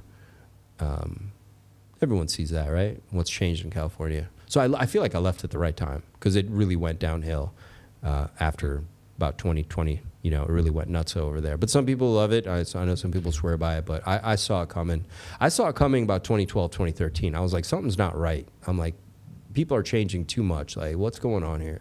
People were acting nutty. Some people were telling me how amazing communism was. And like every girl I had dated spoke Russian, or families spoke Russian. Like, I don't know how this, like, even in LA, like I don't know what it was. I was just always attracting Russian speakers. And so I'd known a lot about communism, like, over the dinner tables, or at, my, I'd always heard that. It's like communism dinner talk. Yeah, you always hear it. I dated a Polish girl and a Russian girl and like an Albanian girl, like all these like people from like post-communist countries. So, like, it's pretty intense what their parents or grandparents went through, right?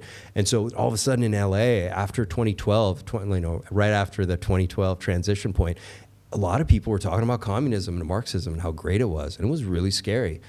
I was like, what the fuck? Do these people not know like how lucky they are to live in? I'm like, what are you talking about, man? Yeah, man, there was like a lot of things that were building up. So I saw it coming for sure. So I left LA. I actually had moved to Florida. I was in Florida for the year before I left. Yeah, I thought I was going to live in Florida. Florida, was beautiful and stuff, but I got that like kick. I can't explain it. It was a kick. It was like, you need to be mobile. Don't be attached to anything going forward. That was a message I got in my journeying. And so, yeah, I sold everything except like I kept my like shamanic drum and a guitar, and my camera and personal items and whatever, and just had like a few suitcases, man, and took off. I had a storage unit I kept in Florida for a second, though. Kept some stuff. But it was weird. It was weird because now, when the thing happened, after the thing died out about 2022, we all kind of realized that the world is not the same anymore, right? Remember, it was like 2022, 23. And like, we all just knew all deep inside, like, we're never going back to whatever the world was before 2020. So even though I missed America and I was all of a sudden a foreigner somewhere, I wasn't going back because something inside me told me there's nothing to go back to. Or not nothing, I don't mean it like that. I mean, just that world that I left isn't there anymore, right? So if you go back, you're going to a new place again anyway, because it is very different. And a lot of people feel it inside, especially young people too. Everyone's feeling it, right? So I'm like, well, I like it here. I'm back in this part of the world that I like. And I like my life. I like the people. I love the food. I love the, everything, right? So it's good. And I'm very safe. It's nice place to work and live, and that's it. I'm here now, but I was actually trying to go back to Ukraine because I had a great life there, and but as you know what happened, so I just picked Czech Republic. Was like when I left Brazil, I was like, cool, I'll just stay here. I'm sure that'll die out in a couple months, and then I can go, and it's still going. So, well, that's a very cool and interesting story that you have, and I think to add one more layer to your symbolism there, California went through fire and brimstone recently, so literally, I know what you mean about those kicks. I like that term you used, and for future reference, I'm the one guy at the very least. You can bring up any topic, and we can go there. So it's all good. Feel free. I hear you on the intuition, the call from beyond, if you will, and I'm happy you followed that because it's not always an easy thing to do. No, it's tough. You learn. You have to become very sensitive to it. You have to become very calm to it, and it's cool. I just saw your ex too. I didn't know, and I think next time we'll stream again and we'll plan to kind of riff and go off subject for a bit, maybe. That'd be cool. Those are actually, I really love having those streams. I just had one a couple days ago, so yeah, absolutely. Yeah, we should. We'll definitely do this again. While we're here, really quick, is there a chart you want to look at? Atropa does look extraordinarily bullish. It is not slowing down here. So, I there is a chart. Which one? There is a chart I want to look at. Which one do you want to look at? And before we look at it, I want you, not because I'm the founder of it, I want you to give an honest St. Wolf TA, unbiased time token on PulseChain. Okay. Look, man, when I look at charts, it's not me. I have nothing to do with it, man. No, I try not to be biased, right? Oh, right there. Go down the little Pac-Man looking thing. Pac-Man right here? Yeah. Okay. Oh, looks like I have looked at this before. Oh, no way. And it came right into my purple box. Look at that. I must have done this a long time ago because the price wasn't here before. I'm guessing the price was over here when I drew this, so it was over a year ago when I looked at this. Okay, let's take a look. Let's see what's going on here. So, and also a question for you: Do you look at charts in their like wrap pulse view, or do you only look at them in their USD view? I'll do both, but until Pulse runs and does X's behind it, I don't. Everything looks good against Pulse, right? So once later, I might do it. It depends what I'm looking for as well. I'll look at both. Like a lot of my saved charts on the side, I'll have both next to each other, the Pulse chart and the DAI USD, whatever, like a stable pair. It'll be more important to me too as Pulse moves to see when it breaks SAC price to see how strong it actually is. But yeah, I'll look at both. This is against, it's against Pulse. Okay. Yeah, because we hit a new all-time high on wrap Pulse recently. Mm-hmm.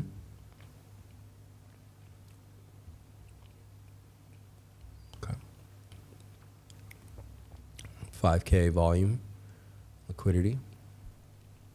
Yeah, the liquidity is relatively low here on PulseX. We have a lot of liquidity on the Fux exchange, but because people get paid dividends for holding it, you know, going way back to the beginning of the stream, they get paid dividends for holding. A lot of people don't provide liquidity as much in this system because the rewards are higher just by holding the token.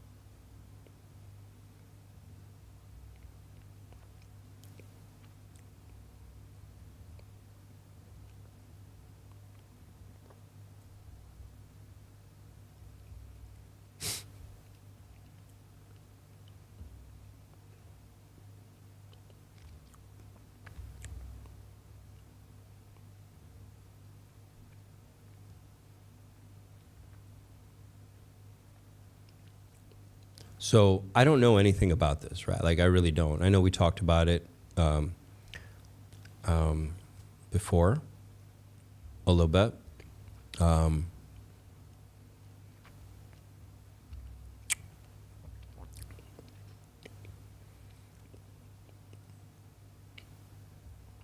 If not, no worries. I just, you asked, of course I was going to say time. Yeah, no, it's okay, man. It's fun. It's cool. Okay.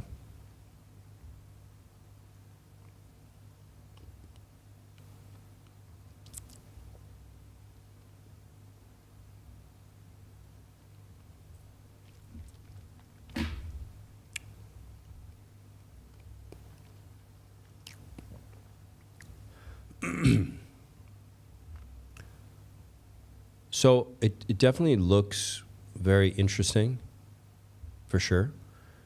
And okay, you've broken above the 50 on the weekly. That's nice, but this is like, I don't have enough history on this for that to really go to the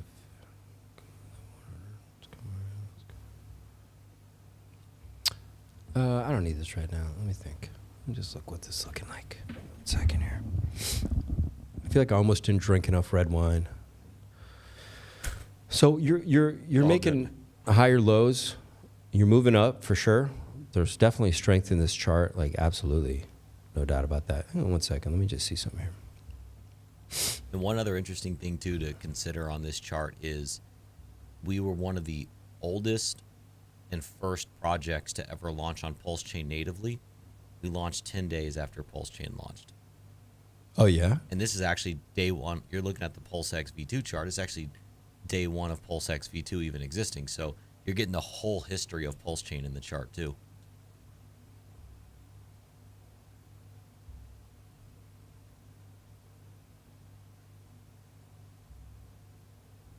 Launched right on the first day, huh? June, yeah. Yeah, that's it's PulseX V2.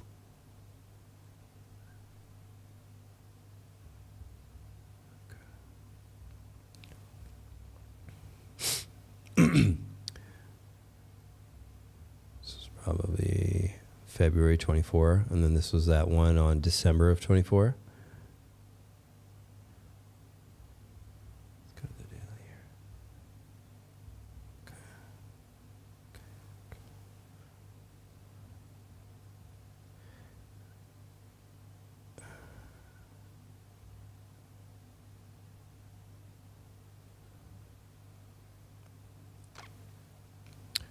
And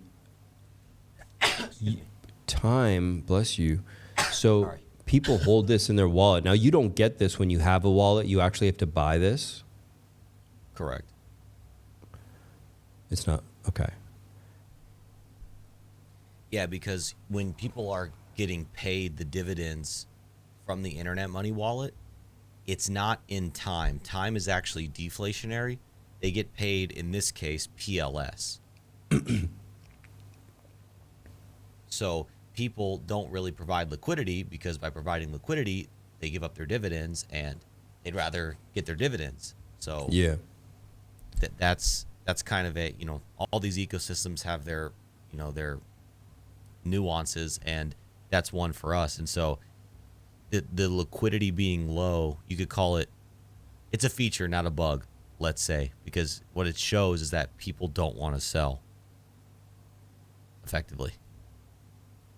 Yeah, look, it's in an uptrend, man, and it seems to be, since its day it came out, it seems to hold, this uptrend pretty well. I mean, obviously you did come down a little bit. You just wicked down here, and maybe it's slightly even higher, like it still held. No, it did a lower on the wick, but then it came up, did a higher.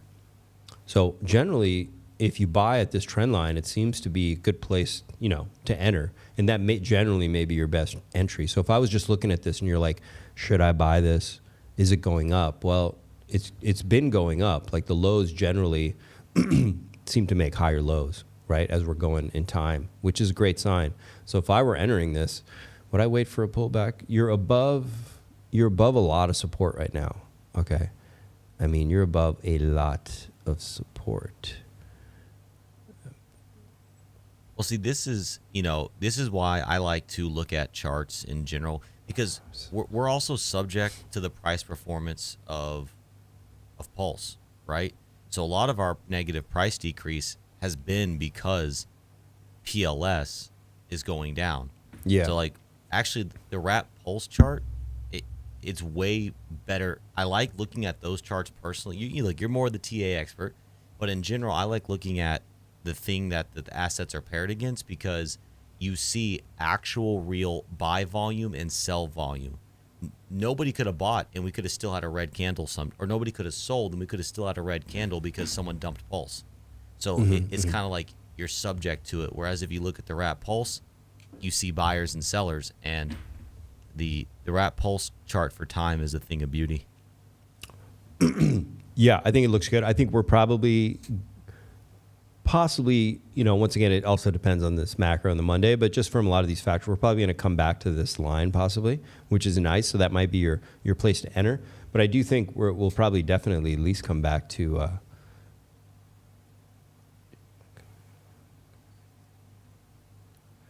yeah, I think we could come back, in this range of this line. That may, but anywhere from here to there, and then we don't have any indications of that it would like break by much, right? Though I will say this: if you're looking to make an entry here, and the market, for whatever reason gets weak, or next week we do have a more major sell-off and a tumble with BTC, whatever, you've got some crazy vector candles right here, and you've already got a break of this trend line multiple times. So it does go below it. So I would honestly expect that if we got something, like, it doesn't have to be bad news on PulseChain. It could just be that Bitcoin's tumbling down, right? I would really expect something down here to get hit, okay? And so let's look. We can look a little closer too, see what's going on over here. Yeah, look at that right there. Bam. Beautiful. So yeah, you could probably get a buy like right about there. Okay, right about where I put that. Like nailed it. Yeah, I would say you could go there. Somewhere in this range. I could put a purple box. Actually, just draw a little box in there. So yeah, so you could expect it. But what would be fine is that you'd still have a higher, you'd still have a higher low, which would be nice. Hopefully. Hopefully, whatever. If we made it that low, that would be look, you're going back to, what was that, August of 23? Yeah. Yeah, that would be nuclear. Would it? Should I back up the truck if that happens?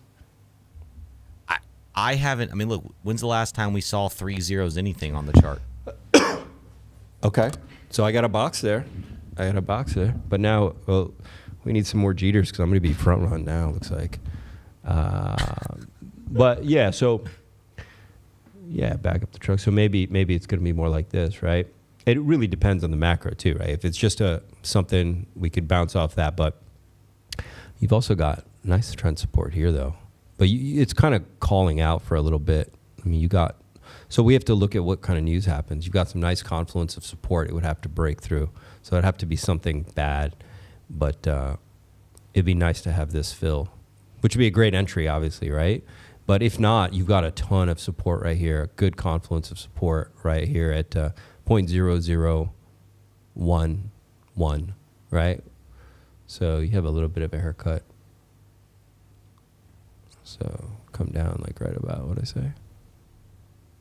Oh yeah, right at that confluence. Nice juicy confluence right there.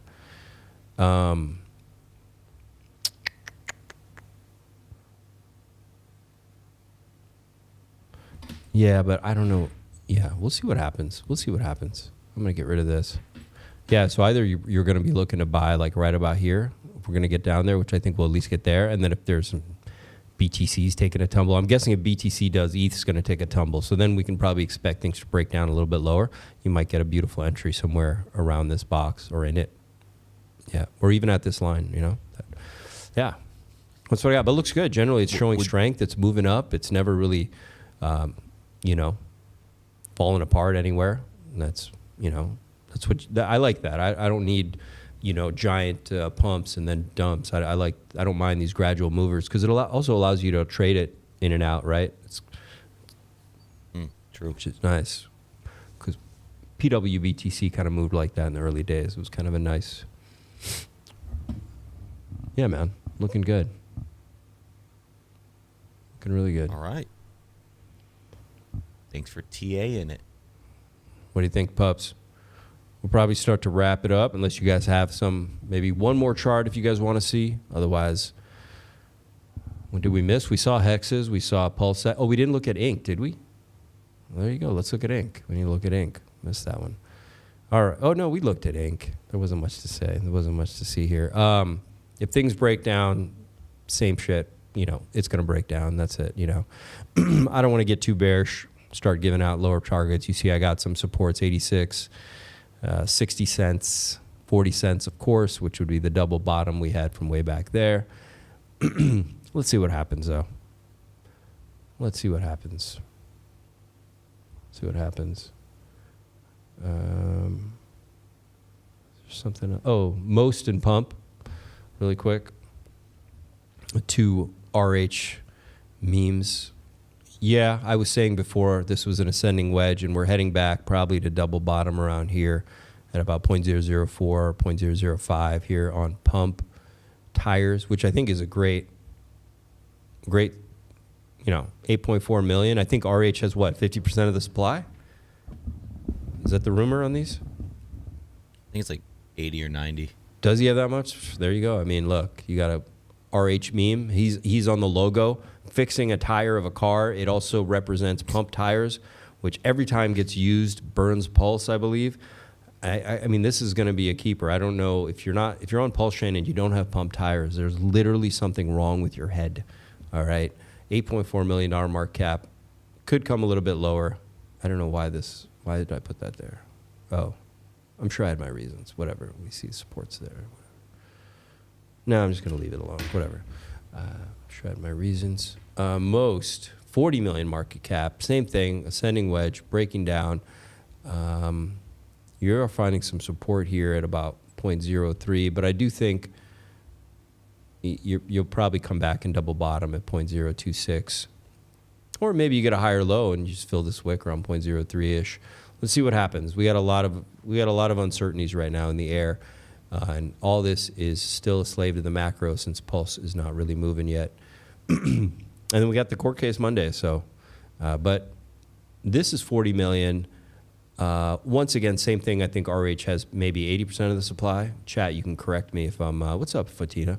If we're wrong about that. But Pump Tires has only $8 million market cap. So maybe it has more pump and metals ahead of it. I don't know. They're probably both great. So yeah, definitely recommend those. Man, what an epic freaking stream, dude. Absolutely epic. KG, it was amazing streaming with you, man. Definitely got to do this again sometime. Oh, I got a surprise for you guys, since you guys stuck around.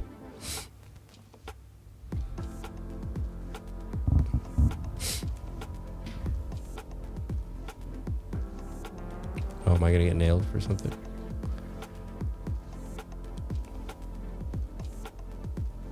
Oh, we'll leave this music. It's too much music.